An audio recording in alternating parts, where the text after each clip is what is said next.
Hello, I am Lars Daniel, the practice leader of digital forensics at Invista Forensics. Here, I lead a team of exceptional experts with backgrounds in law enforcement, including Homeland Security, the Secret Service, and high-tech crime task forces. My role is to ensure that the division remains at the forefront of digital forensic capabilities through innovative technological solutions and the continuous growth and development of world-class experts. I'm the co-author of 2 books in the field of digital forensics: Digital Forensics for Legal Professionals, Understanding Digital Evidence from the Warrant to the Courtroom, published by Singris, and Digital Forensics Trial Graphics, Educating the Jury Through Effective Use of Visuals, published by Academic Press. I have testified in both state and federal courts across the United States and internationally in the state courts of Singapore. I've qualified and testified as an expert in various domains, including digital forensics, computer forensics, cell phone forensics, video forensics, photo forensics, and audio forensics. I've testified for both the defense and prosecution in criminal cases and the plaintiff and defense in civil cases.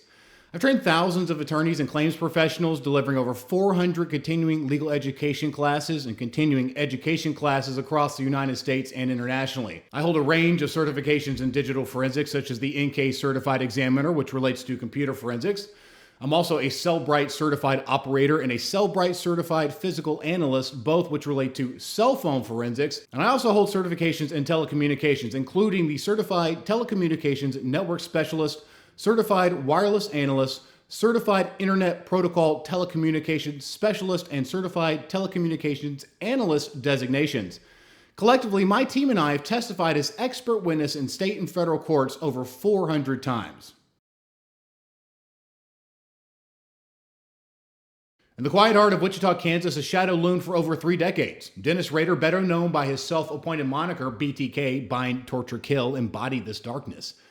You see, between 1974 and 1991, Rader executed a terrifying spree of murders, each marked by his signature modus operandi: taunting the police, leaving a community locked in fear, and cold cases on the books.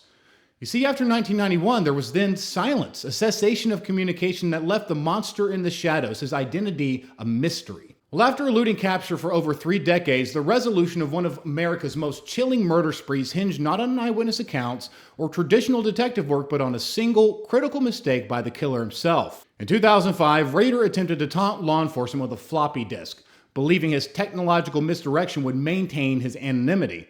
Instead, this act precipitated his downfall. Forensic experts quickly unearthed metadata within the document saved on the disk, tracing it back to a computer at Christ Lutheran Church in Wichita, where Rader was a prominent member.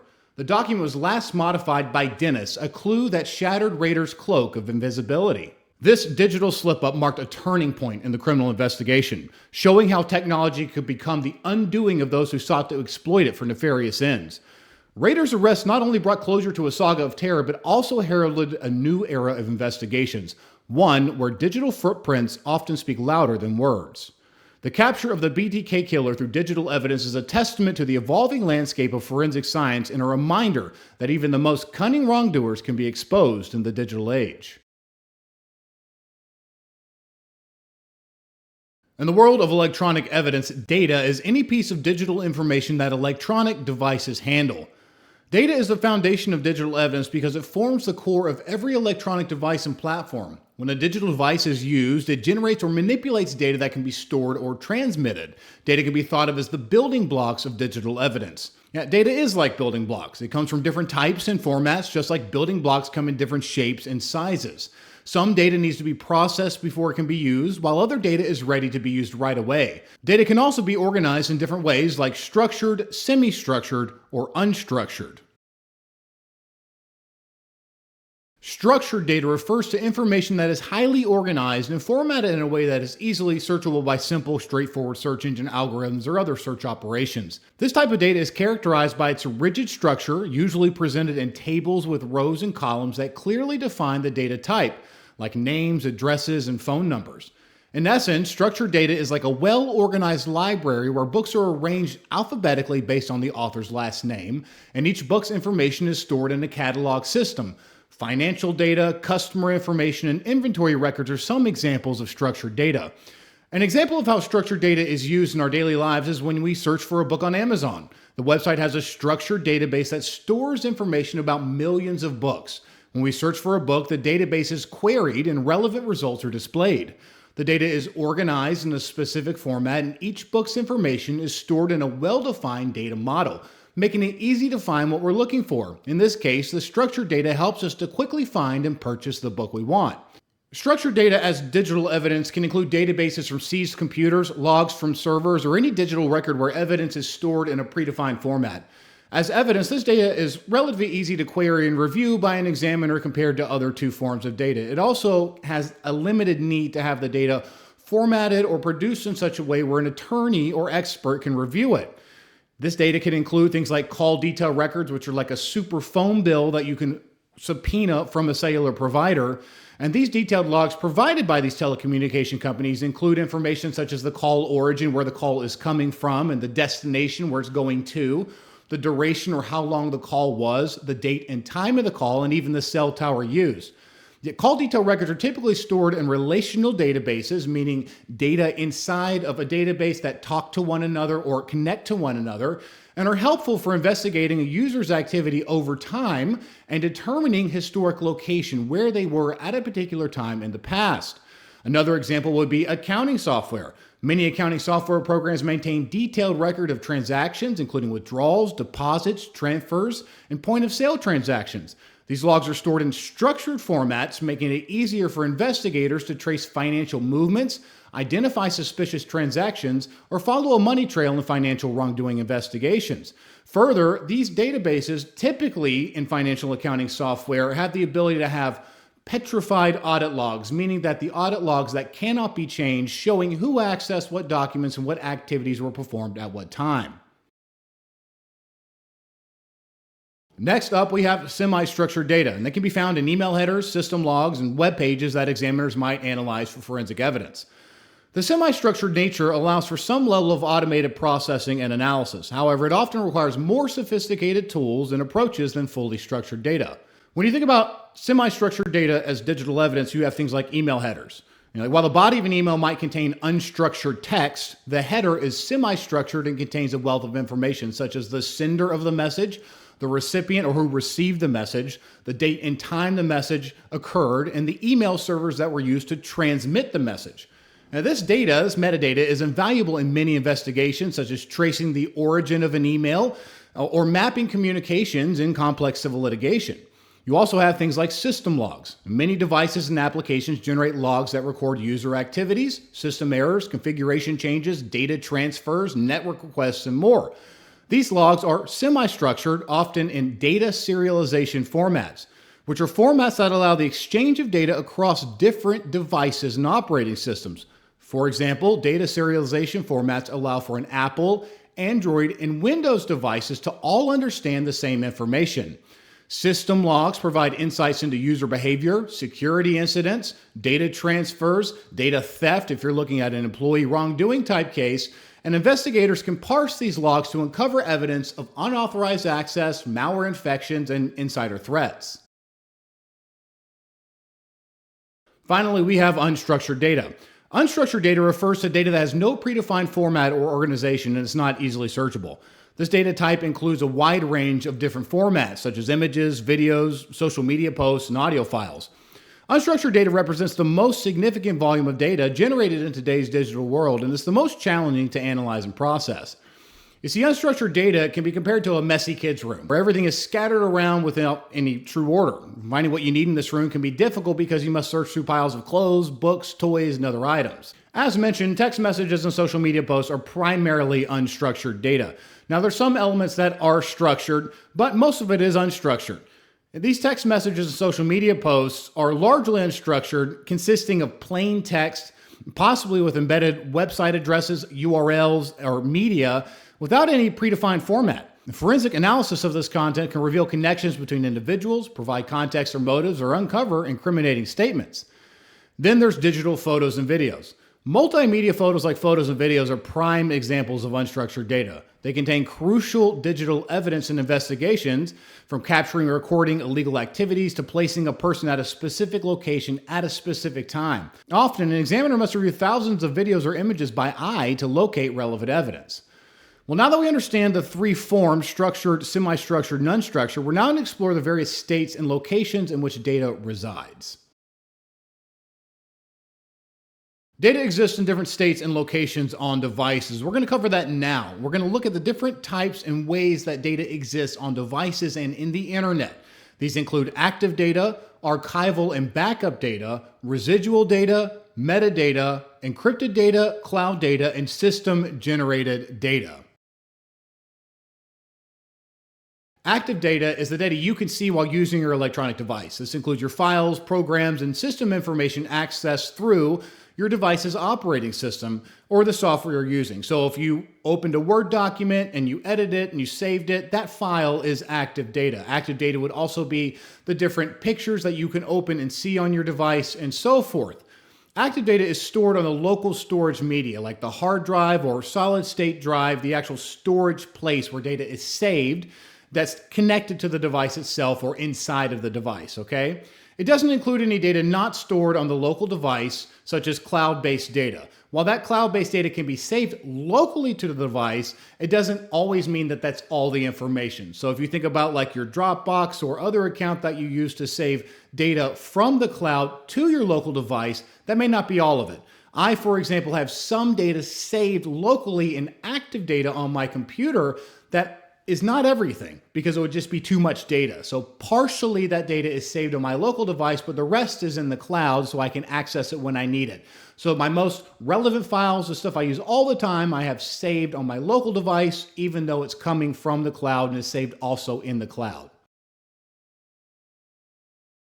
Archival and backup data refer to storing copies of important digital information in a secure and separate location. Archival data often refers to historical records that have been selected for long-term preservation due to their value.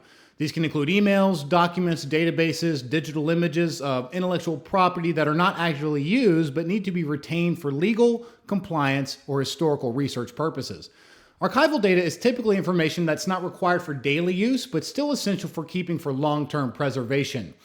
For example, an employee might begin their day by sorting through their inbox and identifying emails that are no longer immediately relevant but need to be kept for record keeping, such as project updates, completed task summaries, and client communications.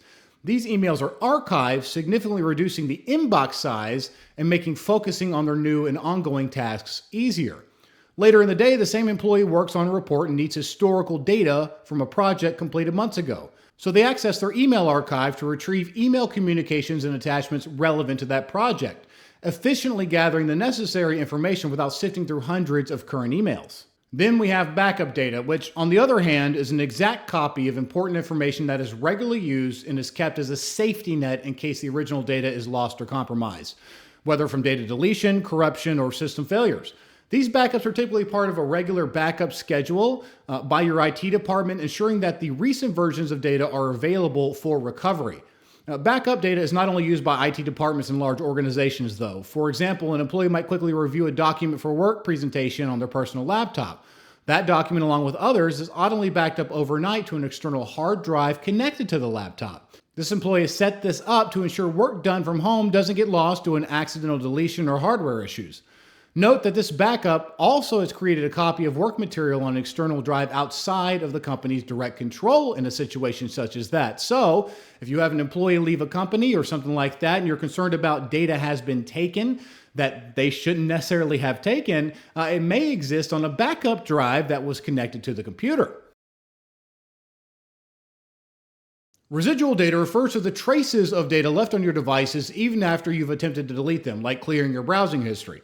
It can also relate to data that's been automatically deleted by the operating system. So this can include your recent documents list on your computer that shows files you've opened in the past, or even cookies, which store information about you when you visit a website that track your online activity. While they're not immediately visible, this data can reveal much about a person's usage patterns and preferences. You see, residual data is like digital footprints you leave behind when you use electronic devices. Imagine writing a letter on a piece of paper and then deciding to erase it because you didn't want anyone else to read it. Even though you erased the words in the letter, bits of pencil marks might be still visible if someone looks closely enough. In the digital world, something similar happens. You see, when you delete a file from your device, it might seem like it's gone forever, but that's not always the case. The device usually just marks the space where that file was using as available for new data, but it doesn't immediately remove the file's data. So just like the erased letter, parts of the deleted file are still there, hidden until they are overwritten by new data. And this leftover data is what we call residual data. Digital forensics experts can often recover this data with forensic tools and techniques. That's why simply deleting sensitive information from a device doesn't guarantee that it's completely gone. We're going to cover that more when we talk about deleted data later on in this class. Metadata is data about data, like metacognition is thinking about thinking. You can understand metadata as the label on a soup can that tells you what's inside, when it was made, and its nutritional content. In the digital world, metadata provides information about a file or document, such as when it was created, by whom, with what device, and possibly where it was created as well. It's the background details that offer insights into the history and characteristics of digital content without necessarily revealing the content itself. Metadata is used by the operating system or brain of electronic devices to organize, search, and retrieve digital files efficiently. It helps users locate and identify information quickly without opening each file. Moreover, metadata can be used to verify the authenticity and integrity of data by providing details about the source of the history of a file. We will address metadata in greater detail in this class, specifically to understand the difference between file system metadata and file metadata. Encrypted data is information that has been encoded for security purposes and requires a specific key to access. When you use messaging apps that offer end-to-end encryption, your messages are examples of encrypted data. Encrypted data is like a secret message that only certain people can read. Imagine you wrote a note to a friend, but you didn't want anyone else to read it if they found it, so instead of writing in plain language, use a special code that only you and your friend know how to translate. That's what encrypted data is like. It's information that has been turned into a secret code, and the only way to understand what it says is if you have a key to decode it, kind of like having a secret decoder ring. This helps keep the information safe from anyone who isn't supposed to see it, like a letter that only the person it's addressed to can open and read. For example, modern cell phone encryption works similarly. Many modern cell phones and tablets offer built-in encryption that automatically scrambles the data on the device when it's not in use. When you set a password, PIN, pattern, or use your fingerprint or face to lock your phone, you're essentially locking your data from unauthorized access. And this lock doesn't just keep people out, it scrambles all the information on your phone. Without the correct key, in this case your password or biometric data, nobody can read your data unless they have sophisticated digital forensic tools and training that can decrypt that information. See, no system is entirely foolproof. Digital forensics experts might find vulnerabilities in the encryption method or implementation that can be exploited to gain access to the encrypted data. Experts use specialized tools designed specifically to deal with encrypted data, and these tools help them to get past lock screens on cell phones or to decrypt computer hard drives without needing the secret key. For example, at our lab, we have the same technology as the government does and the capabilities to crack passcodes on locked smartphones. The cloud refers to a network of remote servers hosted on the internet and used to store, manage, and process data in contrast to local servers or personal devices. This technology enables users and organizations to store files and use applications without installing them on their computers or maintaining their own data centers. You can think of the cloud as a giant, invisible storage locker you can access from anywhere as long as you have an internet connection. Imagine you have a backpack full of books, but it's too heavy to carry around all day. Instead of lugging it everywhere, you leave it in a locker at school and take out books whenever you need them. The cloud works similarly, but you're storing data like documents, photos, and even software programs instead of books. In essence, the cloud serves as a virtual storage space and computing resource. Users can access their stored data, including documents, photos, and videos, as well as utilize software applications from any device capable of connecting to the internet. This is facilitated by data centers operated by cloud service providers like Amazon, Google, Microsoft, and Apple, which manage the storage and accessibility of data. One of the benefits of cloud data is that it's often backed up regularly, reducing the risk of data loss due to hardware failure or other disasters.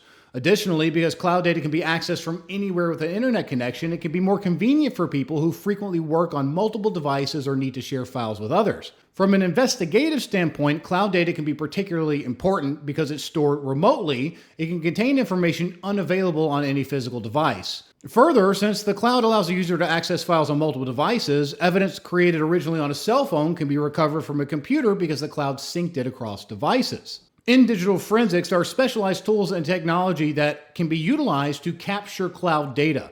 often requiring the user's credential, their username and password. That data can be collected or pulled down from the cloud and saved into a forensic file container that is tamper-proof. System-generated data is information that computer systems, applications, or devices automatically create while they operate. And this can include cell phones and other devices, not just computers. Unlike data entered directly by users, like typing a document or filling out a form, system-generated data doesn't require human intervention. It's produced automatically as part of the system's normal functioning. For instance, on your cell phone, a bunch of information is created and saved by the phone itself without you doing anything. This includes details like who you called, for how long, and your text. It can also track which apps you use and how long you use them. If an app stops working or there's an error, your phone can record this. Plus, your phone has sensors that measure things like where you are in the world and how many steps you take. It can even keep track of unique words you have taught your phone in a hidden dictionary. System-generated data can be a valuable source of evidence for digital forensics examiners because by analyzing the data, examiners can reconstruct the events leading up to a particular incident, uncover specific user activity, and more. For example, suppose a computer system has been compromised. In that case, forensic examiners can use system logs and network activity to track a hacker's movement and identify the methods used to gain unauthorized access. Similarly, in data theft or sabotage cases, investigators can use system logs to determine what data was accessed, when it was accessed, by whom, and what device the data was saved to when it was exfiltrated out of your company or organization. One of the most important concepts for you to understand is the difference between file metadata and file system metadata, okay? You can think of file metadata as the label on a soup can in the grocery store. Remember, the label doesn't tell you how the soup tastes, but it gives you important details like what kind of soup it is, the ingredients, the expiration date, and who made it. In the same way, metadata for a digital photo doesn't show you the picture itself, but tells you when it was taken, by which camera, and sometimes where it was taken if GPS was on. If file metadata is like the nutritional label on a soup can, providing detailed information about the contents inside, then file system metadata is like the shelving system in a grocery store that organizes and categorizes every product, including the soup cans, based on type, brand, and other criteria. The shelving system enables store employees and customers to find any items quickly, understand its general category, and see how it relates to similar items. As the grocery store layout directs you to the soup aisle, where soups are further organized by type, chicken noodle, vegetable, tomato, and brand, file system metadata organizes files in directories and subdirectories. It helps manage the file structure of your computer or storage device, making it possible to locate a specific file, like finding the right kind of soup, and know when it was placed there. So, to reiterate, file metadata provides details and information about a specific file. It includes detailed information about the content and characteristics of a particular photo, document, song, or video. It's useful for users and applications in managing and searching for specific files. Examples of file metadata include digital photo metadata. When you take a picture with your cell phone, the metadata is like a hidden note attached to the photo. It includes the details such as the date and time you took the picture, the type of phone you use, the location, and more. So if you have a photo from your birthday party, the metadata could tell you exactly when you blew out the candles and if it was taken at your home or at Chuck E. Cheese. If you have a collection of songs on your computer or phone, each song's metadata acts like a mini bio, telling you the song's name, the artist who performed it, the album it's from, and the year it was released. This way, if you're looking for that one-hit song from your favorite artist in 2020, the metadata helps you find it without listening to every song. For document metadata, when you create a report or a presentation on your computer, the file saves metadata along with your work. This includes the date you created the document, the last time you made changes to it, and the author's name. Now to go into file system metadata a little deeper. To use another analogy, file system metadata acts like the organizing system for the digital world, similar to how a librarian organizes books in a library. Just as a librarian uses a catalog to track where books are and when they were checked out, file system metadata keeps track of all the details about files on your computer, cell phone, or external drive, ensuring everything can be found and accessed when needed. Here are examples of the types of information recorded in file system metadata. They include file name and types. Just as every book has a title, every file on your computer has a name. The file system metadata includes the file name and its extensions, such as .txt for a text file, .jpg or JPEG for an image file, .pdf for a PDF, and so forth, which tells the computer what kind of file it is and what program should open it. For example, a document might be named vacationplans.pdf, indicating it's a PDF file with your vacation plans to Europe. It also includes the directory structure. This is like the layout of the library, showing you which files are shelved and where.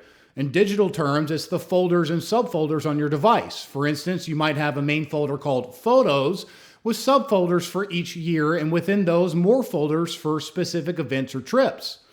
It also can tell you the file size. Like knowing the size of a book can help a librarian decide where to store it. Similarly, file system metadata includes the size of each file, which helps manage storage space. A file might be 2 megabytes, indicating how much room it takes up on your hard drive or cell phone. It also has creation, modified, and access dates. Just as a library stamp can show when a book was added to the collection or last checked out, file system metadata records when a file was created, last accessed, and last modified. For example, a Word document would be created on April 15th, last modified or edited on April 17th, and last viewed, accessed on April 19th. There are also permissions.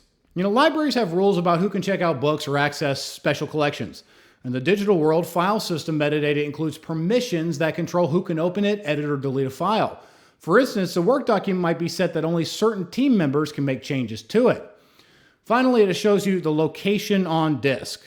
This detail tells the operating system on the electronic device exactly where the file's data is stored on the physical hard drive or cell phone. Much like a librarian uses a catalog to find the exact shelf and position for a book, it ensures the system can quickly retrieve and open files when you click on them.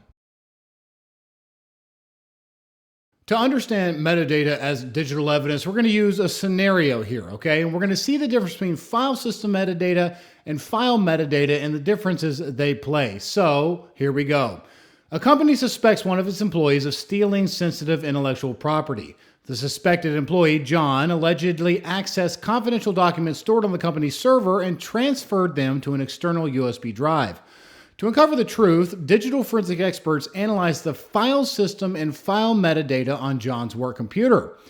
By examining the file system metadata, examiners identify recently accessed files and directories. They discover that John accessed a folder containing sensitive documents just before his departure from the company. Further analysis reveals a series of files copied onto an external device around the same time. Here, the file metadata of those sensitive documents includes digital artifacts related to John's copying of those files onto an external USB drive, corroborating the suspicion of data theft.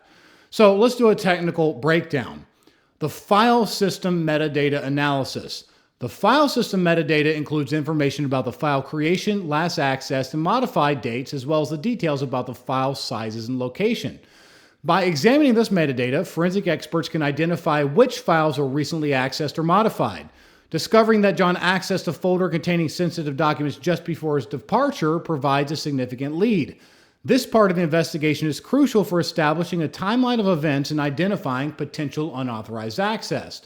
Then we have evidence of files being copied to an external device. When files are copied from a computer to an external USB drive, certain digital artifacts and file metadata can indicate this action.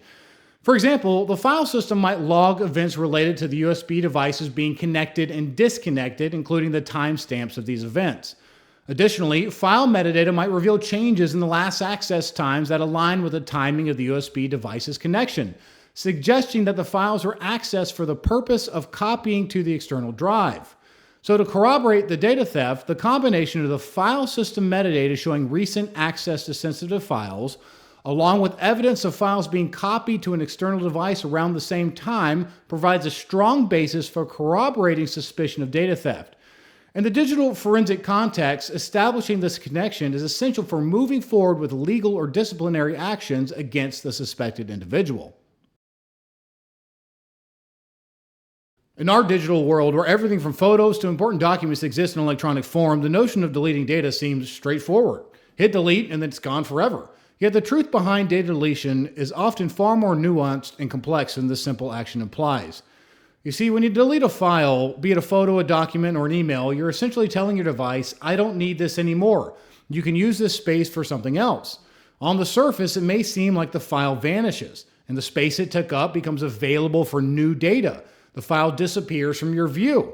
However, beneath this digital veneer, the file's data often remains intact on the storage medium, be it a hard drive, a solid-state drive, an external hard drive, or a cell phone. It is unseen and forgotten, but still there until new data overwrites it. It's important to understand that data is stored in different ways on hard drives, like the ones with spinning platters, the older ones you may have seen, versus solid-state drives, those smaller ones that are more damage-proof because they don't have moving parts, or on chips that are directly embedded on cell phones for storage. They do store data differently. However, there are similarities in how that data is recovered. The different devices and how they store the data is outside the scope of this class and gets extremely technical. But for an overview, let's look at where data can reside in different places and how it can be potentially recovered. As mentioned, when files are deleted from storage devices, be it a computer, cell phone, or external drive, the data often remains intact and recoverable until it is overwritten by new data. You see, digital forensic experts leverage various techniques and specialized forensic tools to recover this deleted data. And we're going to look at some of those fruitful places, the most common places where deleted data lingers and is recoverable. So first, we have unallocated space. When a file is deleted, the operating system simply marks the space it occupies as available for new data, while leaving the original data untouched. This area is known as unallocated space and is a goldmine for forensic analysts. Specialized tools can scan unallocated space to piece together and recover deleted files, unveiling potentially crucial information about a user's activity. Imagine a library where books are never truly thrown away. When a book is deleted from the catalog, it's simply taken off the shelf and put in a back room. The space on the shelf is now considered unallocated and ready for new books, but the old book still exists in the back room until it's replaced. Forensic analysts are like specialized librarians who can go into the back room and recover these deleted books. For example, in an employee wrongdoing case, a company suspected that a former employee had stolen trade secrets before leaving for a competitor. Forensic experts analyzed the unallocated space of the employee's company-issued laptop and revealed fragments of deleted confidential documents, proving that the employee had accessed and likely copied these sensitive files before their departure. Then we have slack space, okay? And that refers to the unused storage areas on digital media. You see, when a file is saved on a storage device like a computer hard drive or a cell phone, the operating system allocates space in fixed size blocks or clusters. If the file doesn't completely fill the last allocated block, the remaining space becomes slack space. This slack space can contain leftover data and can be a treasure trove for digital forensics experts. Data can end up in slack space through various means. You see, when a file is deleted, its contents often remain in slack space until it's overwritten by new data. Similarly, when a file is modified and becomes smaller, the excess data may linger in slack space. In digital forensics, experts employ specialized tools to recover data from slack space. That process involves identifying and isolating slack space area, scanning those areas for remnants of files or data fragments, and then reconstructing and analyzing them. To better understand slack space, consider the following analogy. You have a library with a book return system using fixed size bins. Each bin represents a cluster on a hard drive, while books represent files. The librarian, acting as the operating system, places each returned book in a bin. A large novel might fill an entire bin, while a small poetry book placed in the next bin doesn't fill it completely. The remaining space in the bin is analogous to slack space. If someone accidentally leaves notes in the bin with the poetry book, those notes are like data in slack space. Even after the poetry book is removed, simulating a deleted file, the notes might still be there waiting to be discovered by a curious investigator. We've already discussed file system metadata, but when it comes to deleted data, it's important to note that even when a file is deleted, traces of its existence can remain in the file system's metadata. This can give information related to the timestamps and establish when files are deleted or modified. So, for an analogy, imagine a detective investigating a missing person's case. Even if the person has disappeared, the detective can still find clues about their existence by examining their home. The person's name might be on the utility bills or mail, their fingerprints could be on the furniture, and their daily routines could be inferred from items like a worn pair of shoes or a frequently used coffee mug. In a similar fashion, file system metadata leaves behind traces that can tell a story of a deleted file's existence and attributes even if that file cannot be recovered or is truly gone.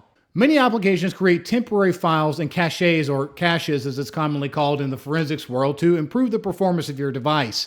These files often contain snippets of user data, and they can contain that data until they're overwritten. They can be recovered and provide insights into application usage and user actions. Things like web browser caches, for example, may contain deleted images, multimedia, and even sensitive data from visited websites. I want you to imagine a painter working on a canvas. As they work, they mix colors on a palette and make sketches on scratch paper. These temporary materials help the painter work more efficiently, but they are discarded once the painting is complete. However, if someone were to dig through the painter's trash, they might find clues about the finished work, like color swatches or preliminary sketches.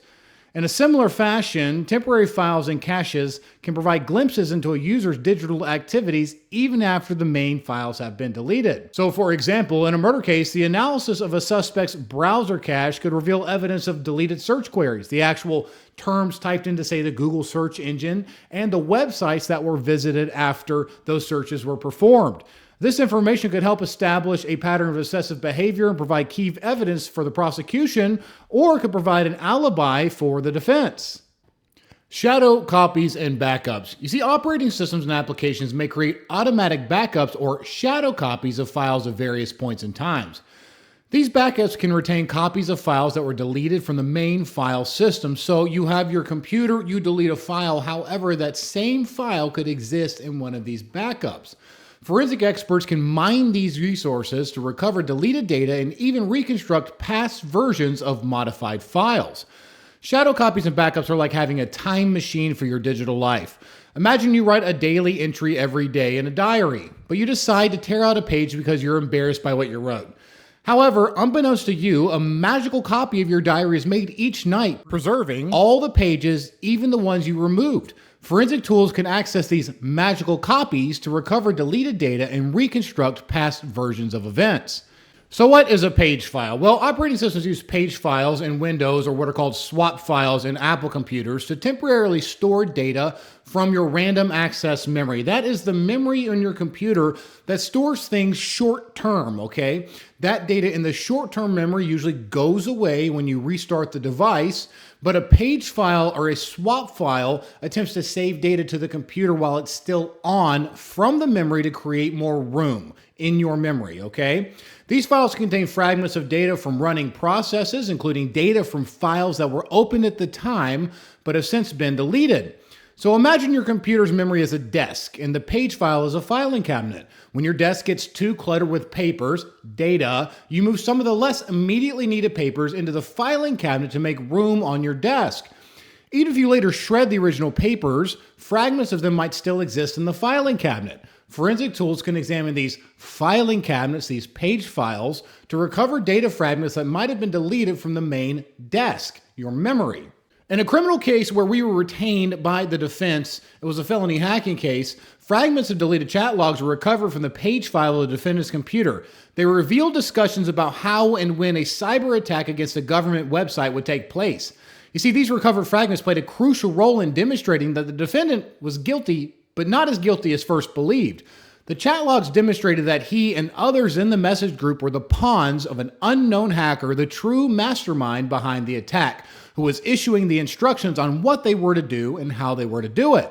So we also have printer spooler files. You see, when a user prints a document, the print job is temporarily stored in a spooler file before being sent to the printer. If the user deletes the original document, fragments of the data may still reside in the spooler files.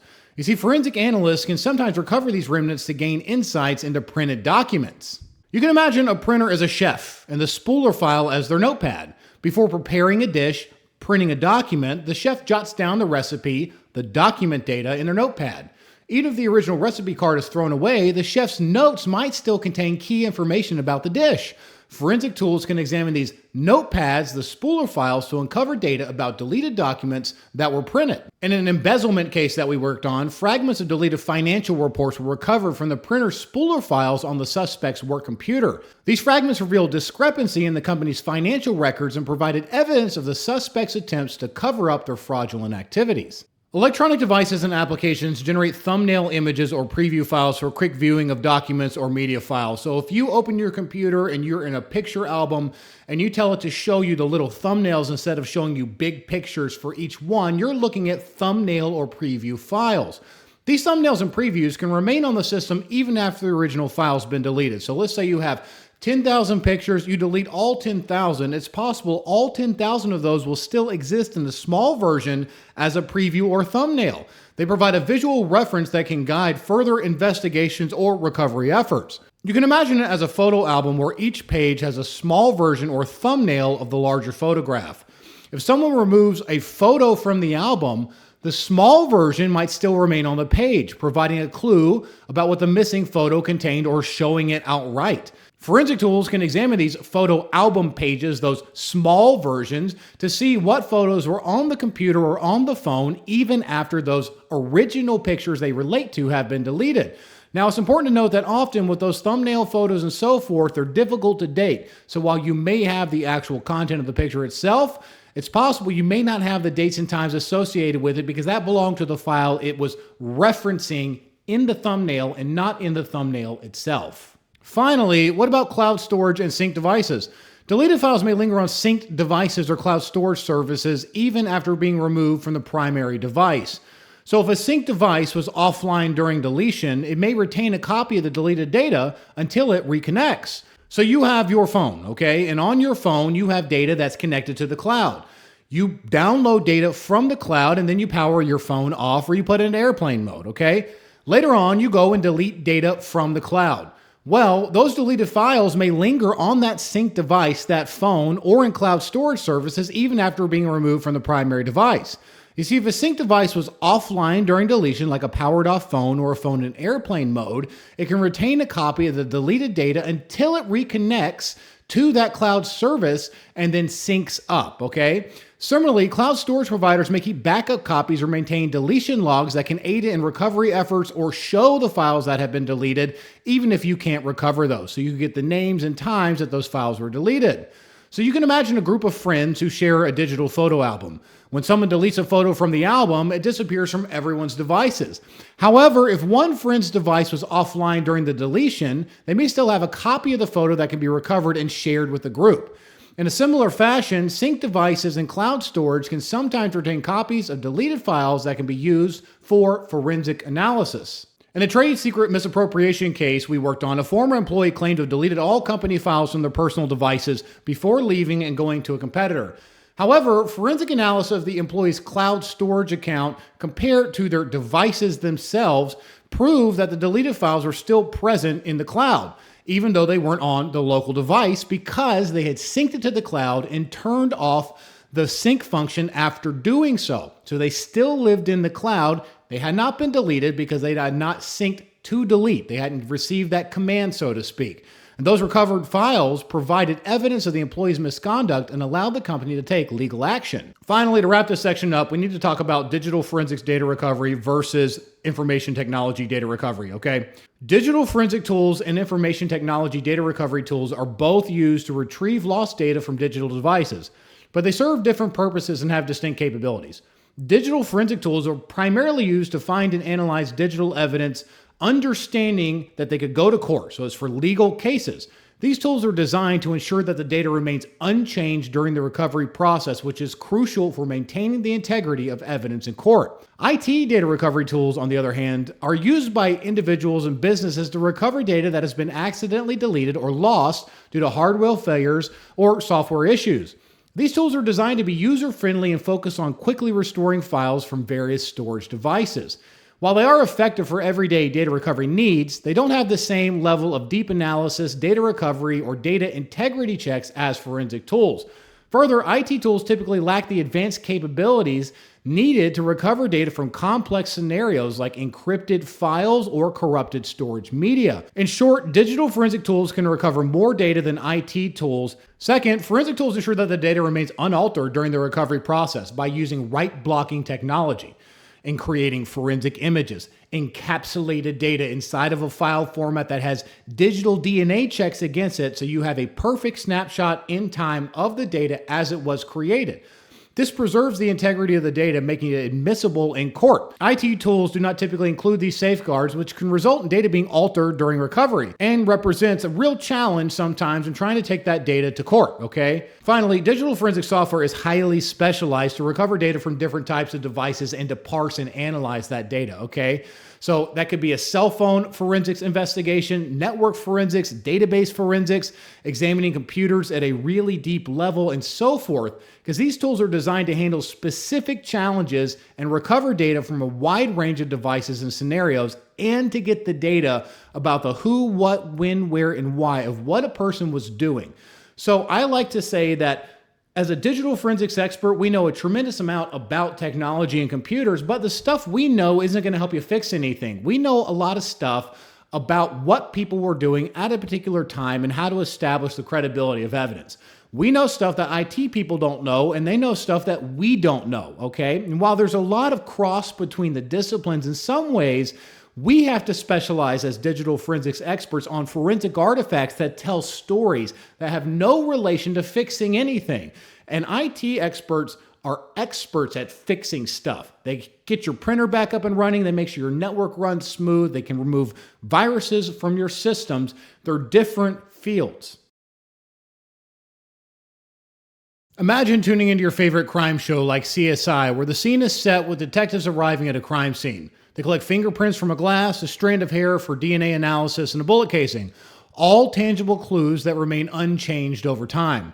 This type of evidence, familiar to us from countless TV episodes and movies, has been the cornerstone of forensic science for decades. These physical pieces of evidence offer a static glimpse into the events of a crime scene, an unchanged snapshot in time. Their properties are fixed from the moment they are collected.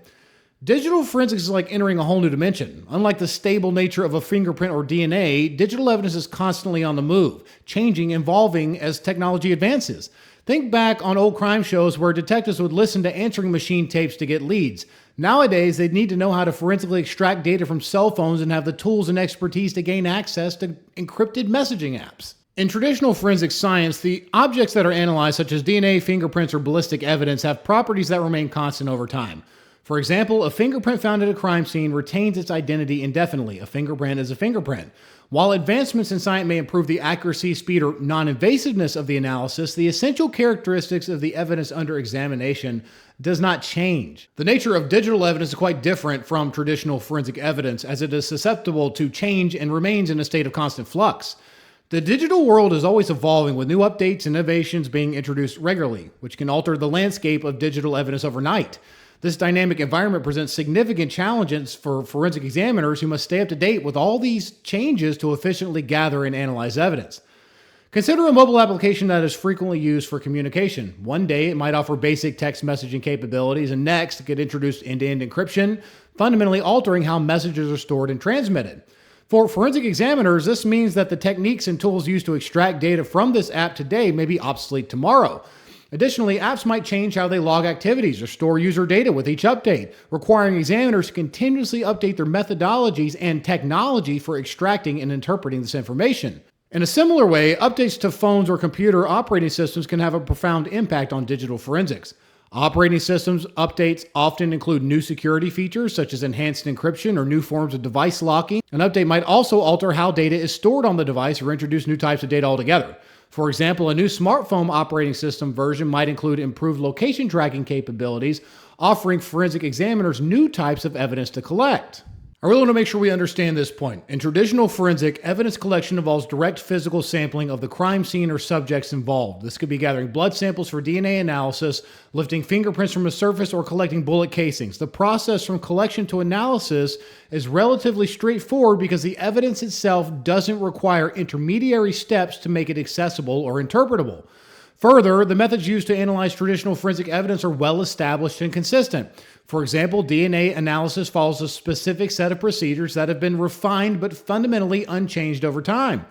Similarly, fingerprint analysis involves comparison techniques that, while benefiting from technological advancements like digital databases, remain consistent in their basic approach. In short, traditional forensic evidence types are less affected by technological advances. While advancements in technology can enhance the resolution, speed, and efficiency of analysis, the basic nature of the evidence doesn't change. A fingerprint remains a fingerprint, and DNA remains its genetic information regardless of technological progress. This stability represented in traditional forensic sciences stands in stark contrast with digital forensics. When software updates, new encryption methods, or entirely new types of digital devices enter the market, they can alter the very fabric of digital evidence. Each update or new technology can change how data is stored, accessed, or encrypted, directly impacting the methods forensic analysts must use to collect and interpret this evidence. Couple that with the fact that digital evidence is ever increasing. Less than 2 decades ago, digital forensics focused primarily on extracting data from desktops and laptops. Fast forward to today, and we find ourselves navigating a complex digital landscape filled with smartphones, tablets, wearable technology, and even smart home devices. Each of these devices can store vast amounts of digital information, presenting new opportunities and challenges for forensic examiners.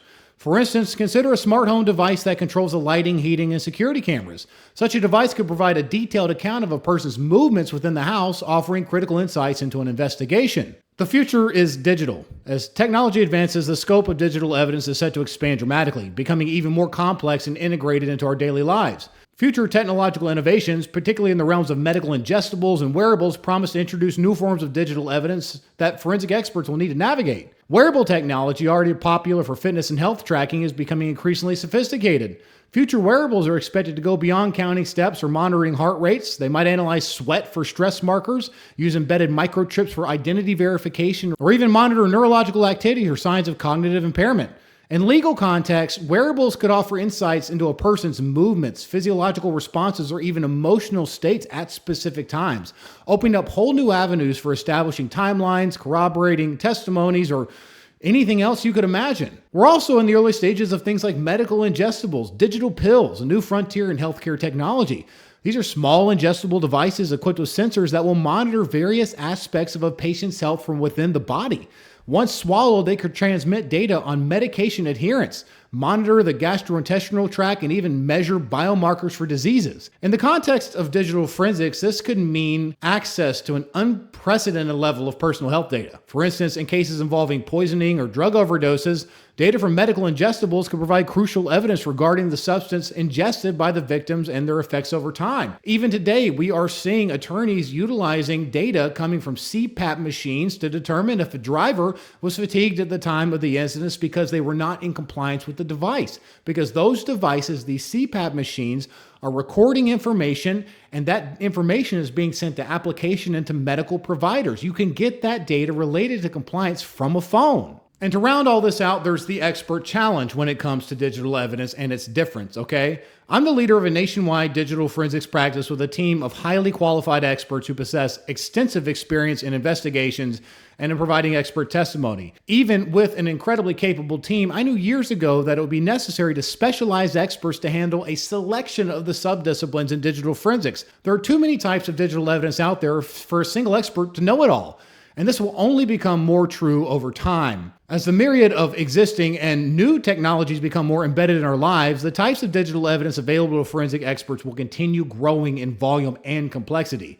Each new device or technology could potentially introduce unique data types, proprietary formats, and new encryption methods. This expansion of digital evidence underscores the need for forensic experts who specialize in digital forensics to stay abreast of technological developments. Further, as digital evidence becomes more intricate and personal, illustrated well by medical ingestibles, wearables, and other future technologies, the field of digital forensics will need to evolve accordingly, developing new tools, techniques, and ethical guidelines to meet these challenges. That's why digital forensic specialists must constantly adapt by learning new skills and devising innovative methods to keep up with technological advancements. The dynamic nature of digital evidence highlights the complexity of the digital era, emphasizing the crucial significance of continuous education and vigilance for digital forensics examiners. In the world of digital forensics, evidence is often a double-edged sword. On one hand, it offers unparalleled insights into the activities, intentions, and interactions of people and between people. On the other hand, it's inherently fragile and prone to alteration or destruction.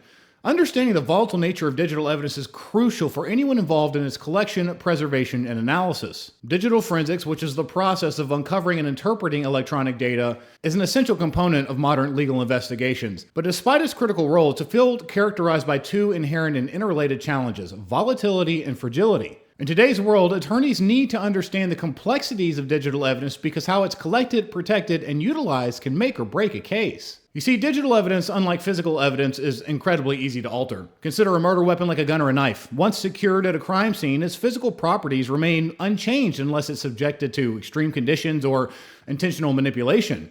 Digital evidence, however, exists in a realm where even the act of viewing it can change its state. When we talk about digital evidence being both fragile and volatile, here's what we mean. Volatility means that digital data can be altered or erased quickly through normal system operations, user actions, or even automated process. It's like writing in sand that is easily washed away by the waves. And when we mention fragility, that refers to the ease with which digital data can be corrupted, lost, or destroyed through physical damage to the storage devices themselves that contain the data, logical errors in the data, human error and activity, or even malicious activity. You can think of it like handling a delicate antique vase that can shatter with a single mishandling. This dual nature necessitates immediate and precise measures to effectively preserve and analyze digital evidence. While we can't cover all the ways that digital evidence is both fragile and volatile, we are going to talk about a couple here so we can bring the point home. One such way that digital evidence can be easily changed or altered can be through standard system operations. Modern operating systems such as Windows or the Mac operating systems and the applications that we use like word processors or web browsers are dynamic environments that constantly write and rewrite data. You even have things like system logs which record events happening on the computer, temporary files used to store intermediate data, and cache data, both of which are used to speed up your computer to make it run better, but that data doesn't exist forever. And the ongoing use and activity of a device, even if you're not accessing particular types of files related to a case, can delete that other information that's created as a part of the normal use of a computer or cell phone. And that data that is potentially lost relates to the who, what, when, where, and why. You could think about what files were accessed, what was searched for on the internet, what other extraneous information was looked up regarding a particular topic.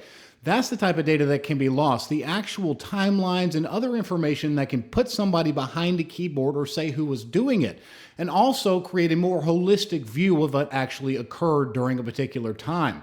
So instead of being able to tell whether or not a person accessed a file, copied it to an outside drive, and then researched something related to it on the internet, you may only have the file itself. That ongoing activity, the ongoing use, can overwrite or erase potential evidence. And this volatility extends to cell phones as well. Many modern smartphones, such as those running iOS, the Apple operating system on a phone, or Android, continually manage data. Phone system logs record various events, temporary files store intermediate data, and cache data helps speed up the retrieval of frequently used information on your cell phones. Just like on computers, these elements are frequently updated or deleted, which can quickly overwrite or erase potential evidence. That's why it's critical to preserve evidence as soon as possible. Understand that this can have a profound impact on the evidence in a case. If you're a trucking attorney, for example, some of the information you care about is what fingers were doing at a particular time. What were you touching on the phone? What were you using it for? Were you using it just for GPS, or was somebody browsing the internet and then on Netflix watching a show, or were they routing their audio from their speakerphone to their Bluetooth headset? What applications were open at a particular time? All that type of information can be lost, as is some of the most temporal data on a phone if it's not collected and protected as it should be according to digital forensics best practices. Another way that data can be changed or lost is through simple user actions, and that doesn't have to be intentional. Users can inadvertently or deliberately alter or delete digital data. Simple activities like saving new documents, clearing browsing histories, or installing software can overwrite critical evidence. I worked on a civil litigation case where we were retained by the defense to assist in the collection of electronic data. We were brought in late, not due to the attorney's fault, but because the client initially underestimated the need for experts, assuming their IT department could handle all the collections. The client also viewed the request as overbroad and unnecessary, failing to grasp the gravity of the situation.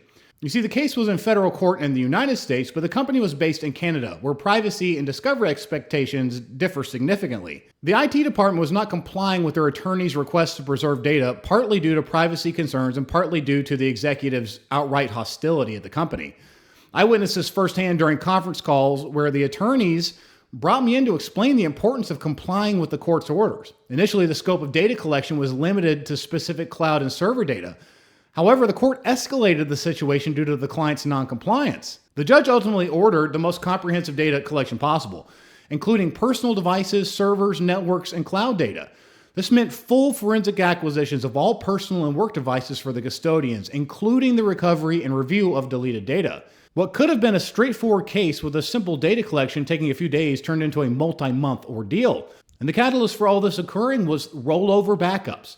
The IT department had not set to save the oldest backups, and they waited so long. The oldest backup, the backup that related to the date and time of the incident, was overwritten and lost as the new backups were created by that IT department. Preserving digital evidence is vital for ensuring its integrity and admissibility in court. As attorneys, you understand the importance of evidence preservation in building a solid case, and digital evidence is no different, though it comes with its own unique set of challenges. As I've illustrated, digital evidence is both volatile and fragile, which makes timely and careful preservation essential. To preserve digital evidence, forensic experts use forensic imaging. This process involves creating an exact copy of the digital storage device and capturing all the data in its current state without altering the original at all. Think of it like taking a high-resolution photograph of a crime scene before any evidence is collected or disturbed. Along with this, a digital DNA is created, a hash value that allows you to say that this is a perfect snapshot in time of the evidence that is tamper-proof. Forensic imaging is covered later in this class in the foundation section, but for now, I want us to consider the role experts play from a consulting perspective in digital evidence preservation. Digital forensics experts are your allies in navigating the complexity of digital evidence. We can help draft precise preservation orders specifying what types of data need to be preserved and how to do so. And our role extends beyond technical tasks. We can help bridge the gap between the technical world and the legal realm, ensuring you understand the significance of the preserved data as well as other stakeholders in the case. You see, when you involve a digital forensics expert early in the process, we can effectively guide the preservation efforts. This includes taking those initial forensic images or forensic copies, securing evidence devices, and monitoring compliance even with preservation orders.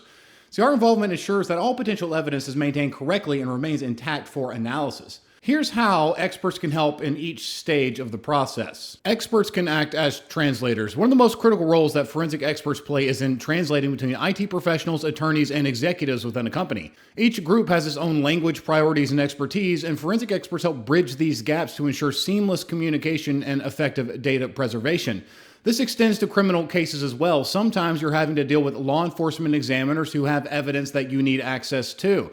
Having an expert who can understand what they possess, how we need to access it, and what types of evidence could be recovered and speak the same language as those law enforcement examiners can assist in getting access to that evidence and helping law enforcement understand and be assured that it will be handled in a way that will not damage the original evidence items as well. So what exactly are the benefits of having an expert act as a translator between these various parties, whether that be law enforcement or a company? Well, thinking of from a company perspective, one aspect is understanding technical jargon. IT departments often use technical jargon that can be confusing for attorneys and executives. You see, forensic experts can translate this jargon into plain language, explaining the technical aspects of data preservation in a way that non-technical stakeholders can understand. See, this helps ensure that everyone is on the same page and that legal requirements are clearly communicated to the IT staff. Experts can also help clarify legal requirements. Forensic experts help IT professionals understand the legal implications of their actions, specifically when it comes to handling data. They can explain why certain data must be preserved, the potential legal consequences of failing to do so from a forensic perspective, and the specific requirements outlined in preservation orders as it relates to the data.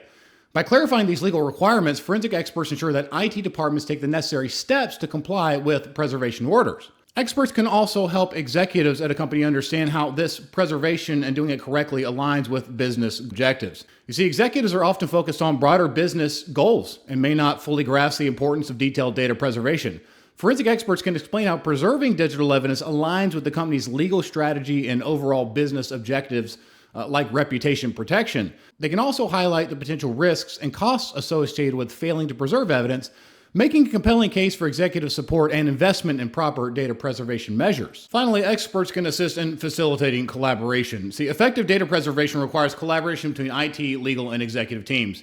Forensic experts can facilitate this collaboration by assisting attorneys in meetings, coordinating efforts, and ensuring that everyone understands their roles and responsibilities. They can also assist attorneys in mediating any conflicts that arise, helping to find solutions that meet both technical and legal requirements.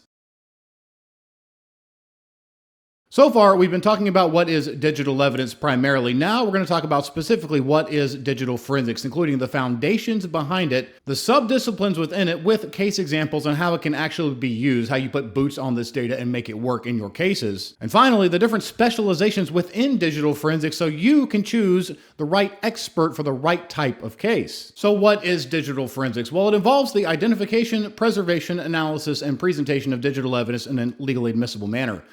Initially known as computer forensics, the field now includes smartphones, tablets, cloud services, IoT devices, and much more. Digital forensics is crucial in both criminal and civil cases, helping prove or disprove alibis, identify suspects, and resolve disputes. The process involves key steps. We're going to cover those key steps and the foundations. But to understand digital evidence and in our digital age, we have to understand that our devices create fingerprints. These fingerprints left by human activity have evolved from physical traces like fingerprints and footprints to digital traces such as emails, text messages, and browser histories. Digital forensics, often referred to its early days as computer forensics, is a branch of forensic science focused on the recovery and investigation of material found in digital devices. Initially, the field was primarily concerned with computers, hence the term computer forensics. However, as technology has advanced and diversified, the sources of digital evidence expanded far beyond traditional computers. See, the scope of forensic investigations has grown with the advent of mobile phones, tablets, and other digital devices. Modern digital forensics now encompasses a wide range of devices and data types, including smartphones, tablets, cloud services, Internet of Things devices, wearable technology, and even our vehicles with the in-vehicle infotainment systems. This evolution necessitated a broader term that could cover all these sources of evidence, leading to the adoption of digital forensics. This terminology better reflects the comprehensive nature of the field today, including computers and any device capable of storing digital data. Digital evidence can play a crucial role in a wide variety of cases. In criminal law, digital forensics can help prove or disprove alibis, identify suspects, and understand criminal activities and motives. In civil law, digital forensics can assist in cases of intellectual property theft, employment disputes, personal injury, and fraud. As our reliance on technology grows, so does the importance of understanding and correctly handling digital evidence. I started in digital forensics back in 2009. To this day, I remember my first expert testimony clearly. It was my first exposure to how significant digital evidence can be in a case and how much the legal community had to learn about digital evidence at that time. This experience solidified my interest in digital forensics as a career and planted the seeds for what would become my professional passion of educating legal professionals in digital evidence. See, my first expert testimony was in a sexual assault case. I was appointed by the public defender to act as a cell phone forensics expert. The public defender only needed me to testify to authenticate the data from the cell phone. And their theory of the case was that this was not sexual assault. Instead, this was a case of mutually consensual relationship gone bad. And the photos on the phone would demonstrate that the defendant and the alleged victim were in a sexual relationship for months prior to the allegations that led to the charges. On testimony day, I went through the voir dire process, qualified as an expert, and the defense attorney proceeded with a short, direct examination to authenticate the evidence, which was successful. On cross-examination, the prosecutor had a series of questions about the pictures. It was clear they were attempting to challenge the timeline, asserting that the photos could not be dated, and therefore I could not tell if the photos were taken over a series of months or if they had been taken over a few days. You see, the prosecutor was asking questions they didn't know the answer to. And when they asked if I could tell the dates of the photos, I said yes, much to their surprise. At first glance, the photos appeared to be randomly named with a series of numbers. However, what looked like a random series of numbers was anything but. The numbers were a naming convention used by the application, and these numbers could be converted into exact dates and times. That testimony, along with supporting evidence, proved that the photos were taken over a series of months, consistent with the defense's theory of the case. So as we've covered, digital forensics is the application of forensic science to electronic evidence in a legal matter. However, digital forensics is used in different ways by experts who work in cybersecurity, litigation, and in e-discovery. And this could create confusion for those unfamiliar with these different specializations. When researching digital forensics, you may come across the term DFIR, which stands for Digital Forensics and Incident Response. This can be confusing because the objectives of a DFIR investigation are not exactly the same as those in litigation or e-discovery cases. The digital forensics community has adopted DFIR, digital forensics and incident response, as a way to self-identify who we are and what we do.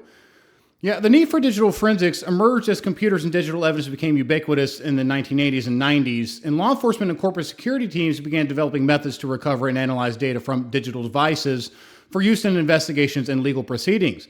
The term digital forensics itself began prominence in the late 1990s and early 2000s as the field formalized. Incident response grew out of the necessity to respond to cybersecurity incidents such as breaches, malware infections, and other forms of cyber attacks.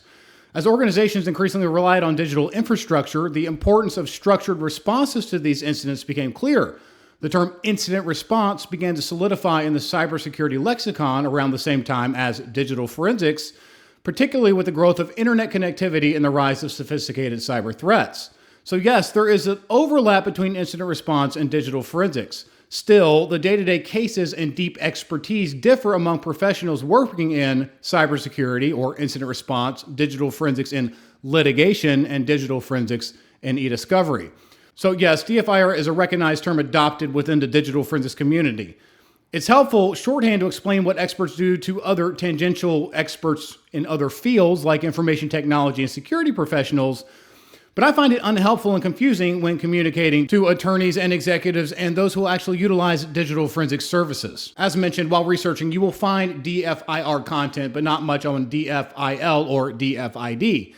These are acronyms I have created to explain digital forensic specializations to my clients. Feel free to use DFIL and DFID.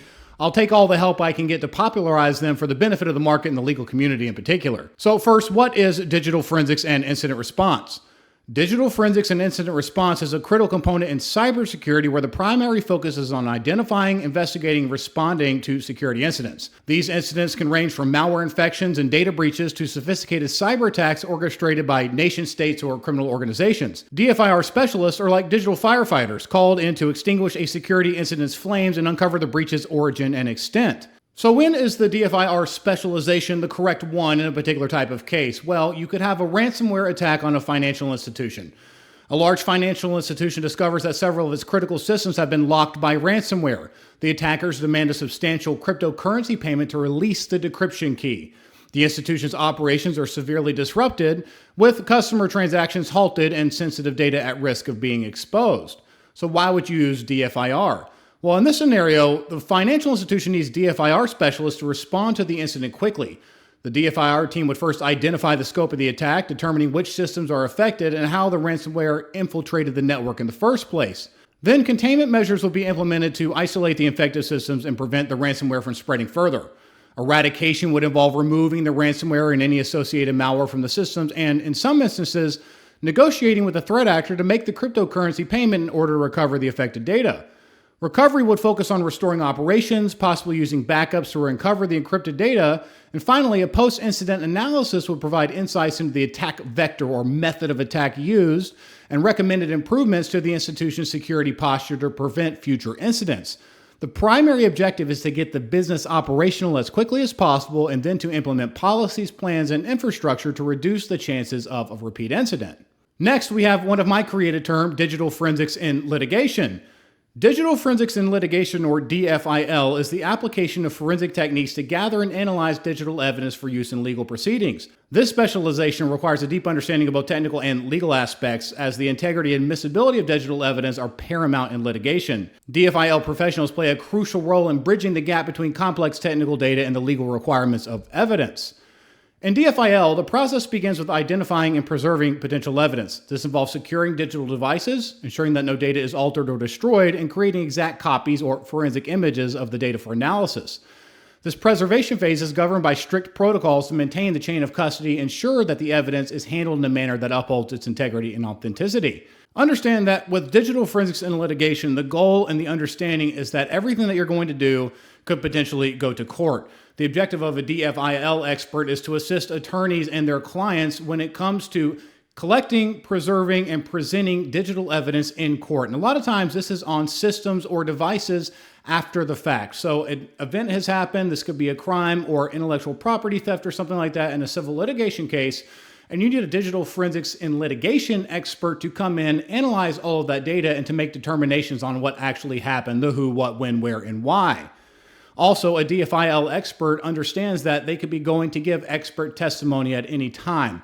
So in DFIL, these are experts who understand that they are going to be given expert testimony quite often related to what the digital evidence means in cases. In DFIL, it's critical that our explanations and our work be clear, precise, and easily understandable by non-technical stakeholders such as attorney, judges, and juries, triers of fact. Forensic examiners often serve as expert witnesses explaining their methods and findings to a court. This requires technical expertise and the ability to communicate effectively, and that's because the examiner's testimony can significantly influence the outcome of a case, making their role critical in the litigation process. So in what kind of case scenario would you want a digital forensics and litigation expert? Well, we can think about an intellectual property theft case.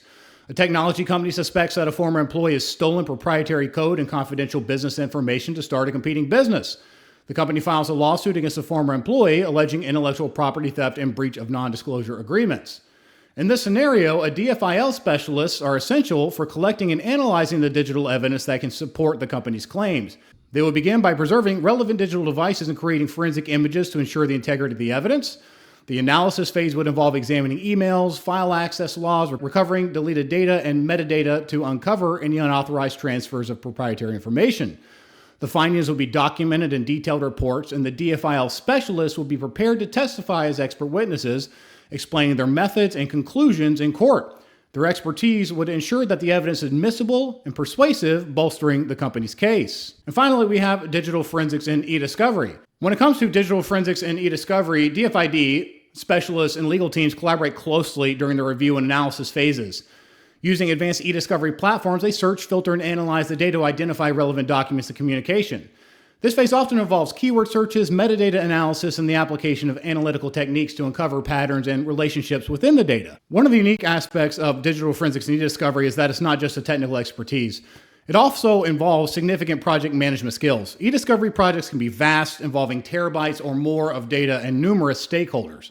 DFID professionals must manage timelines, coordinate with legal teams, and ensure the process adheres to technical and legal standards. They also have to stay up to date to the latest e-discovery tools and methodologies as the field continually evolves with technological advancements and changes in legal requirements. Another of the critical challenges in DFID is balancing thoroughness with efficiency. See, the vast amounts of data involved in modern litigation can lead to significant time and cost burdens. DFID professionals must employ strategies to streamline the process, such as predictive coding and machine learning algorithms to prioritize and categorize documents. Further, DFID professionals need to understand the legal implications of their work. So in what situations would you want a DFID expert? Well, that would be in a large-scale corporate litigation. You could say a multinational corporation is involved in a complex litigation case involving allegations of antitrust violations. The case requires a review of millions of emails, documents, and other electronic records to identify relevant information that can support the corporation's defense. So why DFID? Well, in this scenario, DFID specialists are crucial for managing the vast amounts of data involved in the discovery process. They will begin by identifying all potential sources of relevant ESI, including email servers, document repositories, and cloud storage. The collection process would ensure that the data is extracted in a forensically sound manner, preserving its integrity and metadata. And often those DFID experts are focused on collecting digital evidence in a way that limits the impact on the businesses while ensuring they gather the relevant ESI and data. While digital forensics who work in litigation are often attempting to recover everything they possibly can and examine forensic artifacts that point to specific user actions, who, what, when, where, and why, digital forensics and e-discovery or DFID experts are focused on collecting and culling massive data sets for relevancy. In other words, DFID is good at casting a large net and collecting the data in a way that's forensically sound, and it's especially useful when you're not worried about getting deleted data or other forensic artifacts that point to the who, what, when, where, and why of a person.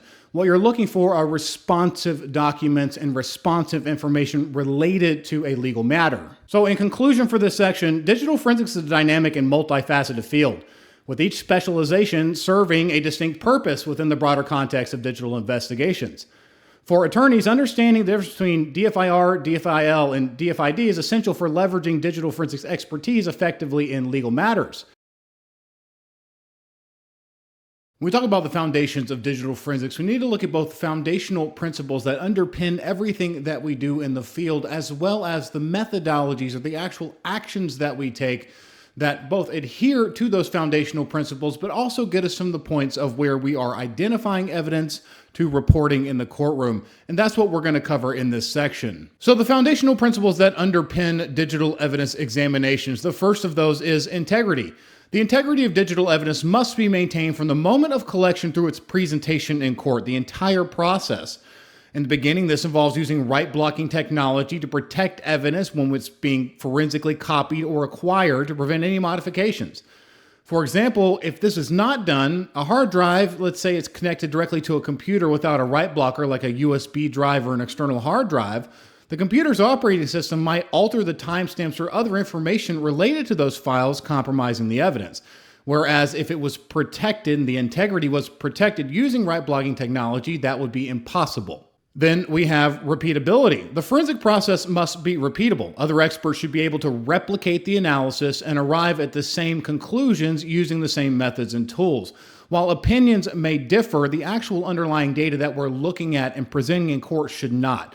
So if I perform an examination, it should be documented in such a way whereas another examiner can do the exact same examination. If this is not done, you can't prove the background information related to what the analysis encompassed and that you protected it, which could ultimately lead to that evidence being contested in court or its outright dismissal. We also have adherence to legal standards. Digital forensics must comply with relevant laws and regulations.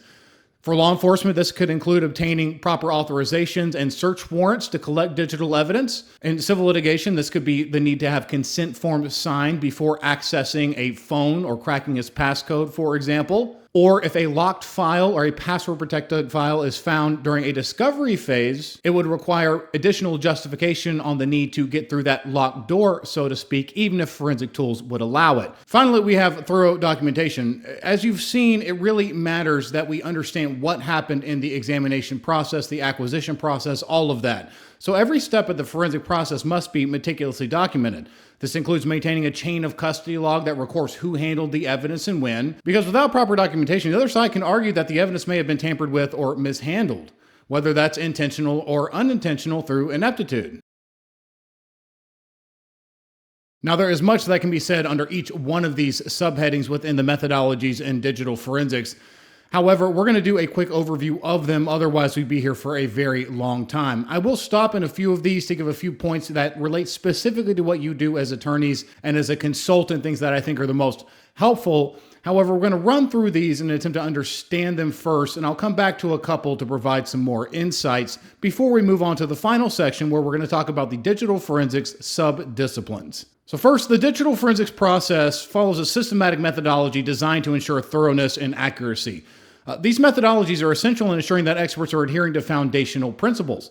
If the foundational principles are the why, these methodologies are the how. First, we have data recovery. Digital forensics data recovery differs significantly from traditional IT data recovery. While IT data recovery focuses on restoring lost data for continued use, forensic data recovery aims to retrieve data while maintaining its integrity for legal proceedings. Digital forensics has data recovery capabilities far exceeding those of traditional IT tools and expertise. Then we have identification. The first step in any case is to identify the relevant sources of digital evidence. This includes identifying the relevant people who may have digital evidence on their devices and the devices themselves. So that could include computers and mobile devices, storage devices, network logs, and cloud services. The specifics of the case determine the scope of the search. Missing a key storage device or network log can result in incomplete evidence collection, potentially leaving out crucial information. Preserving digital evidence involves creating a forensic image of the data or forensic extraction, which is an exact copy or the most data that can be captured from that evidence device. This process ensures that the original data remains unchanged and can be verified against the forensic copy. Now, I want you to understand that under each one of these headings are multiple subpoints that need to be captured to understand them completely, but for our purposes, we're talking about preservation and acquisition. The acquisition part is capturing the data, and the preservation part is encapsulating in forensic file formats and giving it that digital DNA, running a mathematical hash algorithm against all the captured data that produces a unique fingerprint or unique DNA signature. If that forensic image file is tampered with or modified in any way, it will produce a totally different number, allowing you to know that it is no longer in its original state and potentially cannot be trusted as evidence. So that digital DNA acts as our verification as well that the evidence is good, that it's been acquired, preserved, and it has been verified in such a way that it meets forensic best practices and industry standards. This will allow you to take that piece of evidence to court with confidence in its reliability and that it will hold up to scrutiny. So in digital forensics, the examination analysis phase begins with experts using various tools to analyze data during the examination. This can include keyword searches, pattern recognition, carving out deleted data, and metadata analysis to uncover relevant information in a case. Thorough examination techniques are essential to uncover all the relevant data and to ensure that no critical evidence is overlooked. The examination phase is where forensic experts sift through large volumes of data to identify and extract information that is pertinent to the case. It also involves further analysis, okay? And that's the interpretation of that data collected to reconstruct events, identify patterns, and establish timelines. This step often involves correlating different data sources to provide a comprehensive understanding of the case, such as data from phones, computers, call detail records for historic location, and more. Accurate analysis is vital for drawing correct conclusions from the evidence, and it requires a deep understanding of both the data and the context in which it exists. Forensic experts must be meticulous in their approach to ensure that their findings are based on solid evidence and logical reasoning, especially when combining data from multiple evidence sources. The final step is presentation, and that is taking those findings and making sure that they are clear and understandable to the trier's effect. This involves creating detailed reports and, if necessary, providing expert testimony in court. The presentation must be ready to withstand scrutiny and cross-examination. Effective presentations of findings ensures that the evidence is clearly communicated and understood by all the parties involved, including the judge and jury. The ability to translate technical findings into comprehensible information for lay people is crucial for the impact of the evidence. Forensic experts must be able to convey their findings in a manner that is both accurate and accessible to non-technical audiences. If they are unable to do so, there are potential liability in your case instead of being a benefit if you don't know and can't trust what they're going to say or how they are going to say it on the stand. Now, with many of these methods we have covered, they will be handled by a forensic expert. So if you find one, a competent expert who can handle these processes, you're good to go. However, I want to take a deep dive into a couple of these, and first we're going to talk about identification. And the reason being is that this is one area where you need to work closely with an expert, and it involves a lot of issues that are outside of the forensic realm because it deals with people. Remember, identification is both identifying people and their devices, and that can bring some unique challenges. So when we understand the people involved, we call these custodians. So first, let's cover custodians and their devices. A custodian refers to anyone with possession, control, or responsibility over devices containing relevant digital evidence. These individuals can be suspects, witnesses, victims, or even third parties. Identifying custodians is often the first step in a forensic process, as their devices are the primary repositories of the digital data we care about. Consider a scenario where a company suspects one of the employees of embezzling funds. The digital forensic investigation begins by identifying all potential custodians within the organization. These custodians might be the suspect themselves, immediate supervisors, a CEO, colleagues with access to financial systems, and more. Each identified custodian's devices, such as computers, smartphones, and external storage devices, become critical targets for evidence collection. The forensic team must clearly understand the custodian's roles and their access to various systems, what they can access, what they can open, what they can see. This involves interviewing employees, reviewing access logs, and examining network permissions. Once the custodians are identified, their devices are forensically imaged or copied, ensuring that the original evidence remains unaltered. And this is one area a digital forensics expert can really help, and that's with the interviews. Involving digital forensics experts in interviews with custodians and IT professionals can be highly beneficial. The expertise we have can help identify sources of digital evidence that might otherwise be overlooked and ensures the correct questions are asked to gather critical information. Some ways an expert can assist are providing technical expertise. Forensic experts can provide technical insights that attorneys might lack, ensuring that all potential sources of evidence are considered. You may become aware of evidence sources you didn't even know existed that are possible for recovery of relevant digital information in a case. They can also assist with detailed questioning. Experts can ask detailed, technically specific questions to uncover hidden data sources and understand the nuances of an organization's IT infrastructure, for example. And finally, there's efficient data collection. The presence of an expert can streamline the data collection process by immediately identifying relevant devices and accounts, reducing the risk of missing critical evidence, and preventing delays in the collection of that evidence that could compromise its integrity or result in data loss. But one of the real challenges is a human challenge. Custodians are people. Dealing with custodians in the process of identifying relevant evidence sources presents unique challenges, largely because custodians are people, each with their own perspectives, emotions, and potential biases. These human factors can significantly impact the effectiveness of evidence identification and collection. That's why the interviews and information gathering from custodians are such critical steps. But they must be approached with sensitivity and skill for several reasons. First is stress and reluctance. Custodians may find the legal process stressful, especially if they feel their actions are under scrutiny. This stress can make them reluctant to share information, either because they fear potential repercussions or because they are unsure about the significance of the information they hold. Further, they may have commingled personal and company data on their electronic devices and are concerned about their privacy. A skilled expert can help their attorney in explaining to the custodian in plain language how digital forensic tools and methods can keep their private data private during an investigation. Then we have memory inaccuracies. Human memory is fallible. A custodian's recollection of events may be inaccurate or incomplete, especially if the events in question occurred some time ago. Good interview techniques, including asking open-ended questions and using documents or other evidence to jog memory, are crucial for minimizing the effects of memory inaccuracies.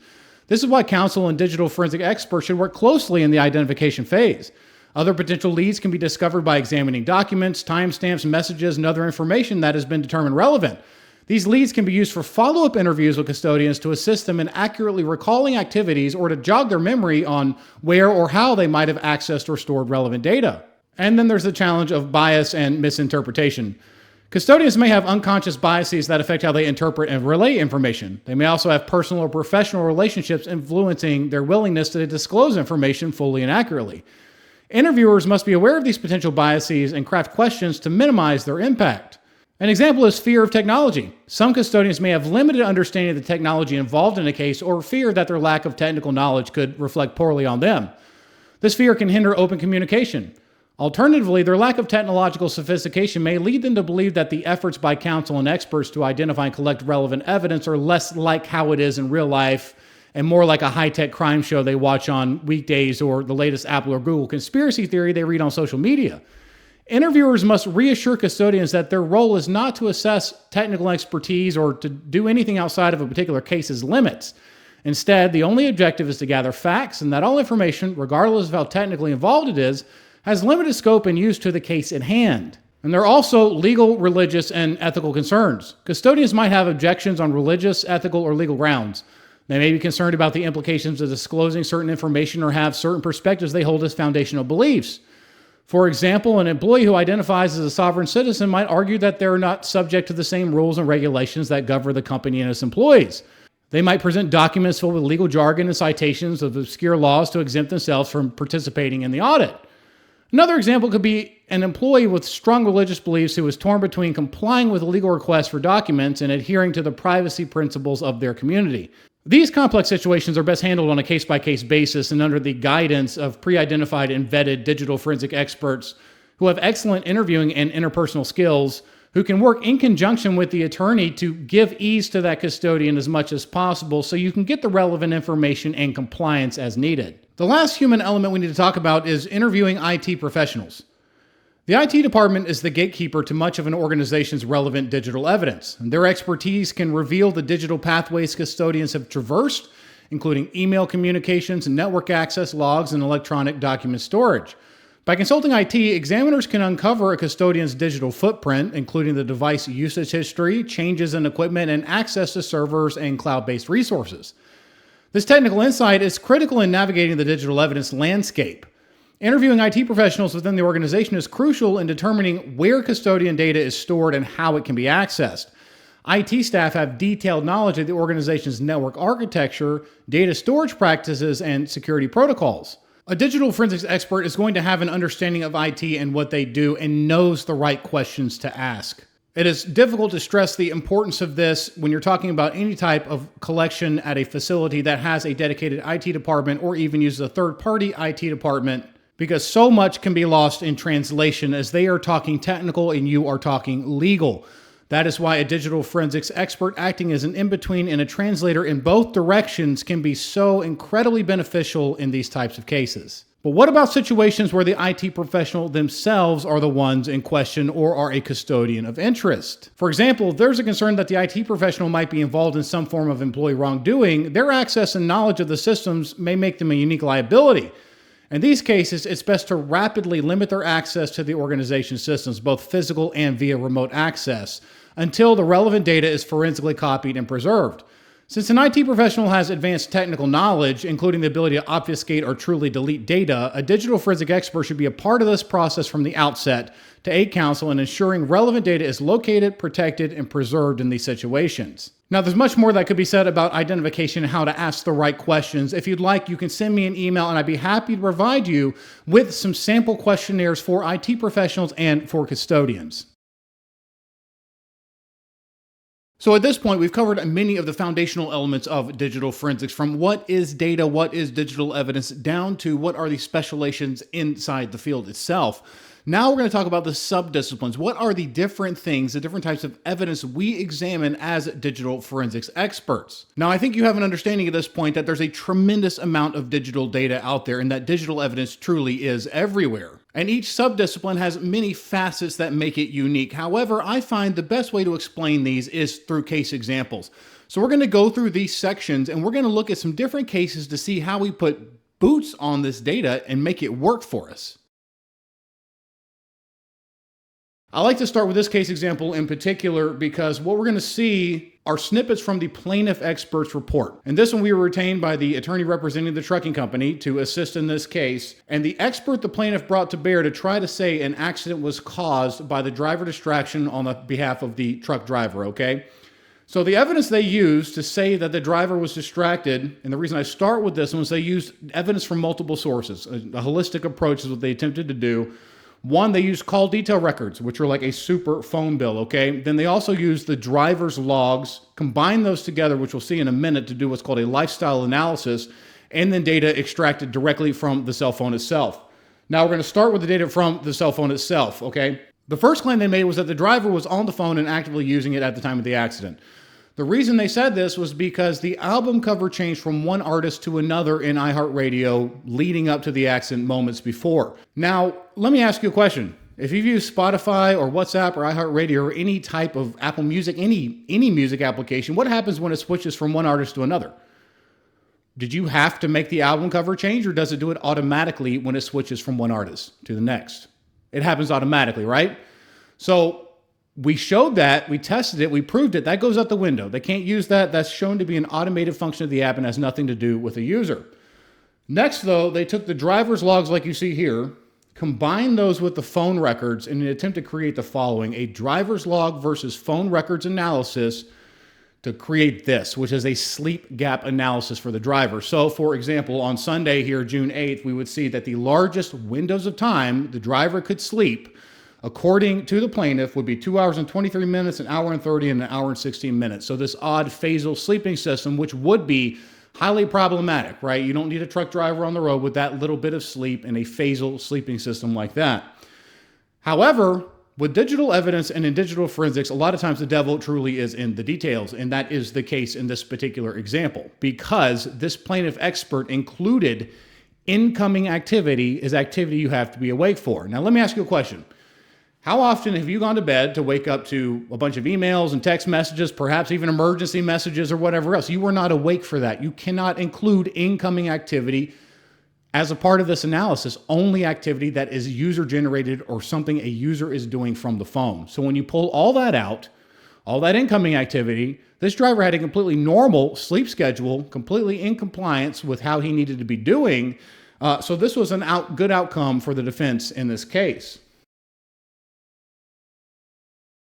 Understand the phone is more than just the data generated by your phone. It's a data repository for everything you have connected to it. If you have your CPAP machine that you need to have connected to it and you need to be able to show compliance that you're using it at night for your sleep apnea, if you're a truck driver, the data from that machine, if it's a Philips Dream Map or AirRes Med or these other ones, are creating data on your phone in an application that shows your compliance. Did you use it? It'll send you text messages if you're not in compliance. It'll send you emails if you're not in compliance. Hey, remember to use your machine. That is evidence a plaintiff can use, or a defense could use if it's the other way around and it's a plaintiff. In cases like that, it's also getting wearable biometric data and other information. This is a case that I consulted on where you had a cyclist going down a hill. They hit a truck, okay? They hit a truck head first, brain shearing, a lot of damage to this cyclist. Now, The plaintiff said the truck pulled out in front of the cyclist. There's no way he could avoid it, and that's why they hit. The defense was not sure of this particular scenario because it's a wide open intersection, kind of like a California stop, right? Like you could see it as far as eye can see. You can see all directions, so people just kind of slow down and go through it, right? I'm not recommending that. That's just what I've heard anyway about the old California stop. But in this situation, the question is like, how did he hit it? How did he not see it? Well, he had really high-end cycling equipment, a heart rate monitor, the Phoenix watch that you see here, and a Vector 33S. We're going to focus on the Vector 33S. That actually goes on the crankshaft of the bike, like where you pedal to measure wattage output. Really cool data. So all this fitness technology, wearable stuff has really, really good precise data because it's made for fitness nerds, and a lot of it's really expensive stuff, especially in the cycling world. Some of the stuff can get super complicated and pretty profound data. But what we're going to see here in this situation is 3 different devices overlaid on top of each other doing the same type of test. So we have that Garmin we just looked at, and then a Power Tap and a Power 2 Max, 2 other devices. So all I'm showing you here is that, see how close these lines are, all on one bike in the testing? Very accurate data, independently verified by 2 other devices, so to speak, okay? Now, I can't show you the actual maps or the actual data maps from this for the wattage output from this case. But what I want you to see is that you can zoom in to like a 30-second sprint here. We can zoom into 10 seconds. We can zoom in really close. The important part in this particular case is that that cyclist was hauling tail all the way down, that never hit the brake, never slowed down until the point they hit that truck. Now, what could be the scenario here? I hold certifications like personal training and some other stuff like that. I'm interested in that kind of world. And my layperson with some expertise in these things opinion is that most likely what probably occurred is that he sees this an empty intersection. He's training for triathlons. He gets aerodynamic over the front of that bike because he's timing himself and never looks up, hits that truck head on. A lot of damage to him, but it was an issue most likely of simply not seeing the truck because he had his head down. Now, this was a good outcome for the defense with that data, that additional information about those wearables. And in this one, we were contacted by an SIU team in order to analyze the data in this one, okay? So the scenario, and this is a real case. Now, this is made up. I know this is going to sound like it's not, but it is a real case. We get some weird ones out there. So you have an executive. He's on a business trip in Europe, and the last night of his stay, he decides to go explore the town. So he wants to walk around, see what's going on out there, okay? Well, when he returns to work, his company notices these very large transactions on his card. And when he's questioned about it, he says that he was kidnapped of all things. Well, furthering this scenario, he says that his card was compromised but not lost, meaning that the people who kidnapped him took the card, spent a bunch of money on it, and then returned it to him before he left, okay? Said he was held hostage, tied up to a chair for 8 hours. There's very vivid details about the kidnapping and the event, like the Bourne Ultimatum, John Wick. It's very action, very cool story that he had. But interestingly enough, he never made a report to law enforcement in the local country or when he got back, and he made no reports to his company about what occurred either. And there were over $100,000 in charges were made on that company card. Now, first of all, that's a heck of a company card. But second, that's an interesting plot here that we have. Well, we were contacted, like I said, by the SIU team, and we examined both his Apple Watch and his iPhone XR in this case. Well, the first things that we recovered were related to the fitness wearable, that watch he had, okay, that smartwatch. And this is from forensic software, what you're seeing here. This would be one piece of data out of many thousands of location data that were recorded of steps and distance, okay? So he's moving miles of distance in the time that he's allegedly tied up, okay? So while he's supposed to be tied up, held hostage, there's miles worth of movement that occur. So that's the first chink in the story here. Well, second, we find this interesting artifact. So this is a Google translation artifact that he's attempting to do on his phone, where he's translating from English into the local language in the country in Europe that he was in. And he says, "Last night you said you can't find a man. I promise one day you'll find someone you like and it will be perfect. Look for someone that likes what you like. I want you to know that you deserve better. You are beautiful, American perfect. I really am going to miss you," okay? So what actually happened here? What happened here is that he had an epic date, thought he was on a show of The Bachelor or something like that and spending that company money. So this was an insurance fraud case, and we were able to prove that conclusively with this digital evidence. On your phones today, and this is all from cell phone forensic software, what we're seeing is data that's recovered by actually recovering the data from the phone itself. So we have to have physical access to the phone to do these, okay? We can see what your fingers are doing at a particular point in time. So what we see here, and I'll explain this as we go down the line. I got my mouse cursor here. I'm going to wiggle it around so you can see it. Your phone is in your hand. Your phone is locked. The display turns off, then the display turns on. You've unlocked your phone. You're in your mobile SMS. That's your messaging. You're in your messaging applications here. Then you're switching over to YouTube. Then you go to your preferences on your iPhone. You're selecting which speaker output you want it to be, and you're connecting your Jambox earpiece, okay? So we can see literally what you're doing down to the second. Here's from an actual case example demonstrating how this can be used, all right? Well, what we have here is the plaintiff's phone that we examined. We're retained by the defense. We're examining the plaintiff's phone to see if the plaintiff was the one distracted in this vehicle accident, trucking accident case. And as we go through here, we can see exactly what they're doing on the phone. So we have the Waze app is exited. That's a navigation app. They open their messaging. They send a message. They open Waze again. They exit Waze. They open Iron Tribe Fitness, they exit that, then they open Waze again, they get a notification from Iron Tribe Fitness that you've been removed from the class on a particular date, Waze is exited, Iron Tribe Fitness app is opened again, and then 9 seconds after they open that, the collision occurs. Perhaps they were trying to sign up for that class again. Perhaps they were reading that notification, okay? But 9 seconds prior to the accident, we have human activity, physically touching the phone, fingers on the device. After that, they disconnect the cable, turn the display off and on, exit the app, and lock the phone. In this case, retained by the trucking company on the defense, this is the plaintiff's phone we're examining. And if we look here, I'm circling with my mouse cursor, okay, these 3 pictures toward the bottom.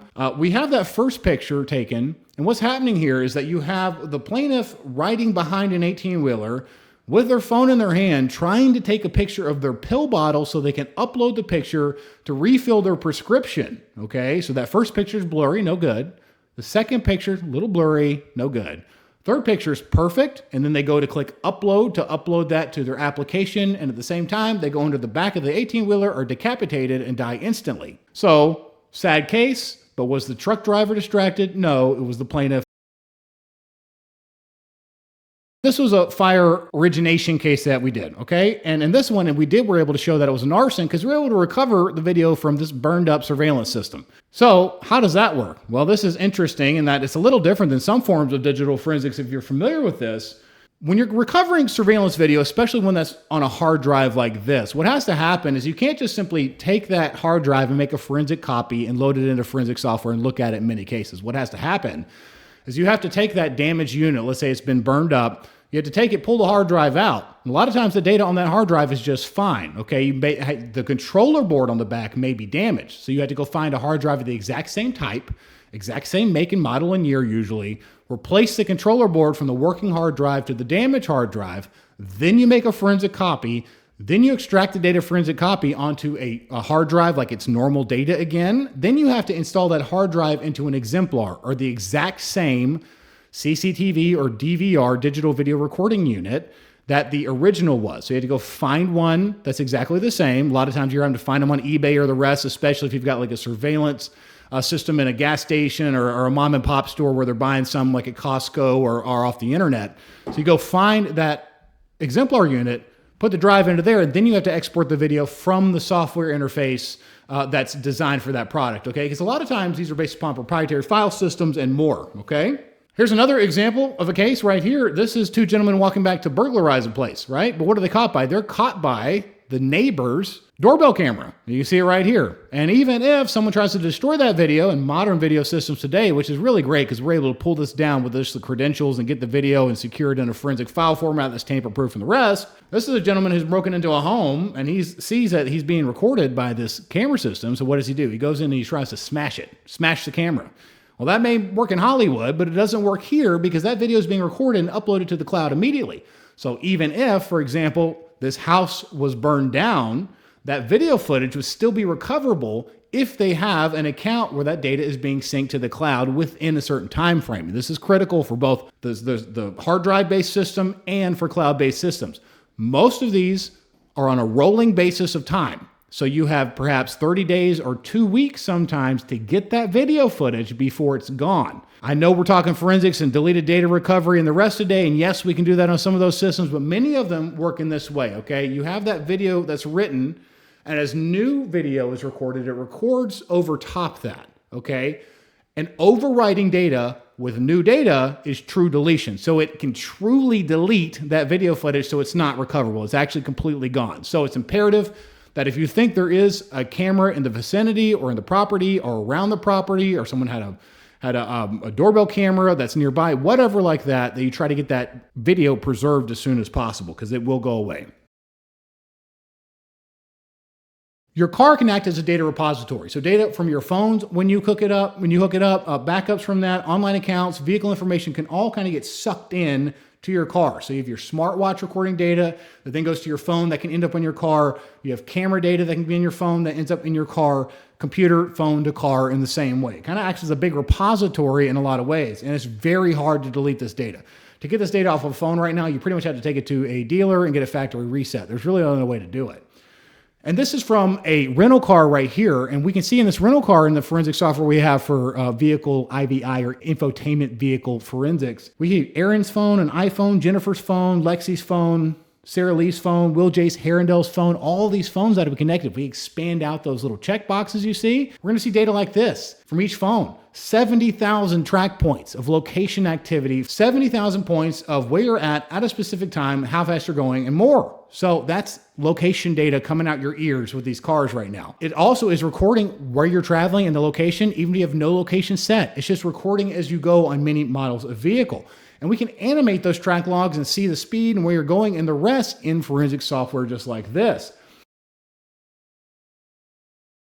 We had to examine the plaintiff's computer retained by the defense in this one because the gentleman got really sick from some insulation that was installed in his home. But there were some concerns by the defense, so we examined that computer, and here's the timeline of events that we saw from his internet history, okay? First, he researches this illness to see what it is. Then he's looking at like the court cases related to it. Then he's looking up like what are the symptoms you get from it. Then he's looking up the best plaintiff attorneys who support it. Then he has the installation installed after all that. Then he gets sick. Then he files the claims and all the stuff like that, right? Total insurance fraud. He planned the whole thing, lining this stuff up to try to get a payday out of that particular issue. But we saw it all from the deleted, recovered stuff on that computer.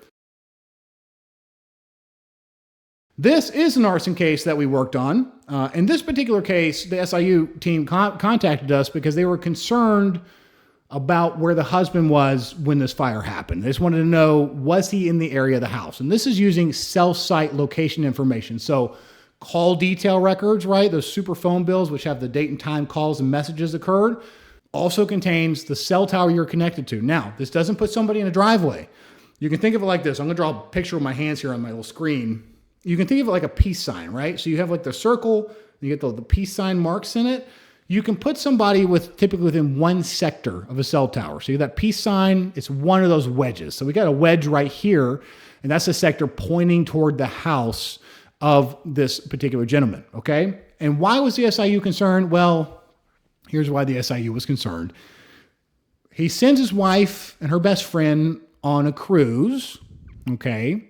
While they're on the cruise, the house burns down. The wife was a cat collector and had about 200 some odd cats in the house. I really had to watch my jokes here. I love cats. I have 3 cats. I'm very fond of my cats. So they were concerned that he burned the house down because of the cat infestation or whatever you want to call it. And what were we able to show? We were able to say, yes, his phone was connected to the cell tower that would cover his house. The rest has to be done by you, right? We can put him in that general location with this. If we had a phone, it would have been more. But the cell site stuff, we can say a general location where someone was at a particular time like this.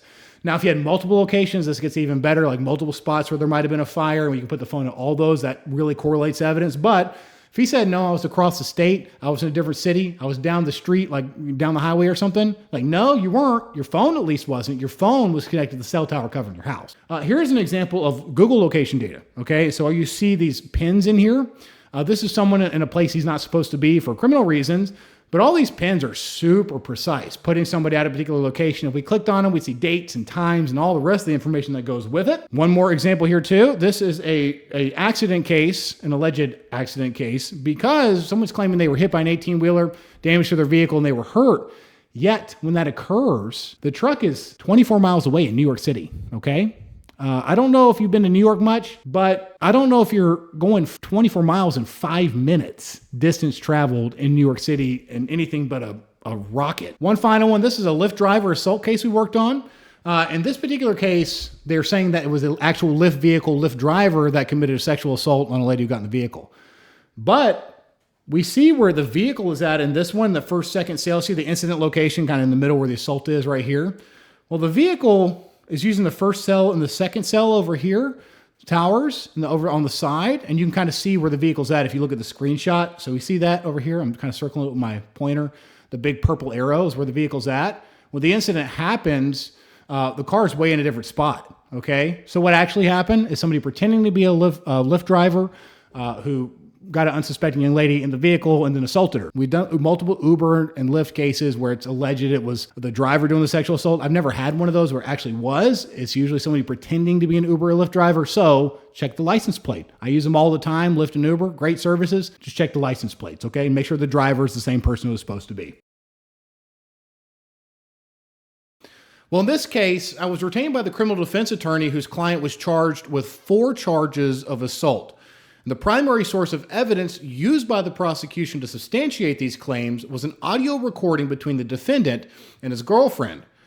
Well, the defendant claimed that the audio recording had been edited, and his attorney contacted me to analyze it. And when I listened to the recording with my ears alone, some of the transitions sounded off, meaning the context changes in the conversation seemed incongruous. They didn't fit together, but sometimes conversations are like that, right? They don't always all flow perfectly. Sometimes they're choppy and the rest. But there were no other anomalies that I could pick up by listening alone that would give me sufficient reason to doubt that authenticity of the recording. And if I could not hear them using studio-grade equipment, then there's no way the judge and attorneys heard anything in the courtroom quality speakers on the defendant's first court date, which occurred before I was brought onto the case. Well, in my analysis, the first thing I noticed was that the audio file was in MP3 file format. On an iPhone, audio files are recorded in M4A format. So this means that the audio was changed in some way, even if it was just a simple conversion of the audio file from M4A to MP3. While that doesn't mean that the audio was manipulated to change the context or contents of the actual words said back and forth, it was the first red flag, so to speak. Well, first, let's jump ahead in time to the trial, and then I'll come back to explain my analysis in detail. The alleged victim testified on the stand that the audio recording was created using her iPhone, which she had set to record and hidden in her pocket. She stated that she transferred the recordings to a computer and then burned it to a CD, which she then provided to law enforcement. Well, when asked in cross-examination, she stated emphatically that she in no way edited or changed the original audio file. Now, let's back up in time to my analysis. So even if you cannot hear manipulation with your ears, you can see audio manipulation with your eyes. You can see evidence of tampering through a spectrogram analysis. I loaded the audio recording into an audio analysis software and examined the spectrogram, and I was able to pinpoint 80 different points where the audio had been manipulated. Well, let's dive into the details and see how spectrogram analysis played a crucial role in uncovering these edits. So first, what is a spectrogram? Well, a spectrogram is a visual representation of the spectrum of frequencies in a signal as they vary over time. So in other words, a spectrogram is a visual representation of auditory data. You are seeing what you would hear. It displays frequency on the vertical axis, time on the horizontal axis, and the intensity of the frequency is shown using color or brightness. You see, this tool is incredibly useful in audio forensics for identifying anomalies that are not easily detectable by ear alone. A good way to understand a spectrogram is to compare it to a musical score. I want you to imagine that you're looking at a sheet of music. Each note on the sheet represents a specific pitch played at a specific time. Now, let's break this down and how it relates to a spectrogram. The time axis, that's the horizontal lines on a musical score, represent the progression of time. The horizontal axis on a spectrogram shows how the sound evolves over time, and each moment as time is captured just like each beat in a piece of music. The frequency axis, or the y-axis on a musical score, That vertical position of a note indicates its pitch, with higher notes placed higher on the staff. Similarly, the vertical axis on a spectrogram represents different frequencies, with lower frequencies at the bottom and higher frequencies at the top. Well, we have a third dimension when we're talking about a spectrogram analysis, and that is the same as in music, where you have dynamics or loudness of a note, where it's indicated by symbols like a P for piano or soft, or F for forte or loud. In a spectrogram, that intensity or loudness of a frequency at a given time is shown by the color or brightness. See, the brighter colors or more intense shades indicate louder sounds. All right, so just one quick analogy, and then we're going to get to the actual examination. So let's imagine that we're analyzing a bird song, right? A song of a bird. The time axis, that left to right progression, shows the sequence of the bird song, just like reading music from left to right. So the bird is chirping, and over time you see those chirps go across. The frequency axis, the bottom to top range, shows the different pitches of the bird calls, right? The higher the pitch, the higher it will be. The lower the pitch, the lower it will be, just like notes on a musical staff. Then the color intensity, how bright or how strong those color indicate how loud each chirp is, just like those musical dynamics we talked about earlier. So now onto the examination. So I'm going to show you the actual file in a minute so you can see this for yourself. But once the audio file was loaded, I began a visual inspection of the spectrogram, okay? The key indicators of edits in the spectrogram were hard cuts and empty sound floors. See, these are areas where the audio waveform abruptly changes, indicating that a section has been removed and the remaining parts have been spliced back together. In the spectrogram, the edits were clearly visible as sharp vertical lines where the frequency content suddenly stopped and then started again. You can think of these as like digital tool marks, and these hard cuts are a telltale sign of splicing. See, additionally, in this particular case, the sound floor was absolutely empty at these points, meaning there was no background noise or ambient noise, which is extremely unusual in a continuous recording. You see, I meticulously went through the entire audio file, marking each point where these hard cuts and empty sound floors appeared. In total, identifying 80 different spots where it occurred, okay? And the level of detail is crucial in forensic analysis that we're looking at here with like a spectrogram analysis, as it provides concrete evidence of tampering. See, without this analysis, the recording would have passed as the real thing.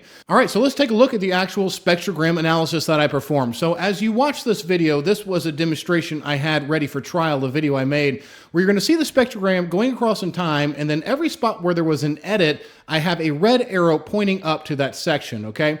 So let's take a look at that. I'm going to play it in fast speed, so keep your eyes glued to the screen so you can spot all the edits, and then I'm going to tell you what happened at trial. So I gave expert testimony in this case explaining what we've already covered, right? The splicing and the cutting, the spectrogram analysis, and the rest. And as a part of my report, I created the video that you're watching right now, showing all 80 points where the audio had been cut and spliced together and edited. Yeah, the video was necessary to translate a complex technical concept, the visual representation of auditory data, to the court. See, often words alone are not enough to explain technical concepts. And without this video, the impact of my expert testimony would have been severely diminished in my estimation. And on cross-examination, the prosecution asked me how this could have occurred in the normal course of creating an audio file, and even posed a few scenarios. And most of the scenarios were impossible, and only one was possible but extremely improbable. After my testimony, the court excused me, and the next day, the defense attorney let me know that the defendant was found not guilty on all 4 counts of assault. See, that spectrogram analysis proved to be an invaluable tool in this case, allowing me to identify and document the edits with precision. And this method not only helped in detecting tampering, but also provided a visual representation to present this evidence in a legal proceeding.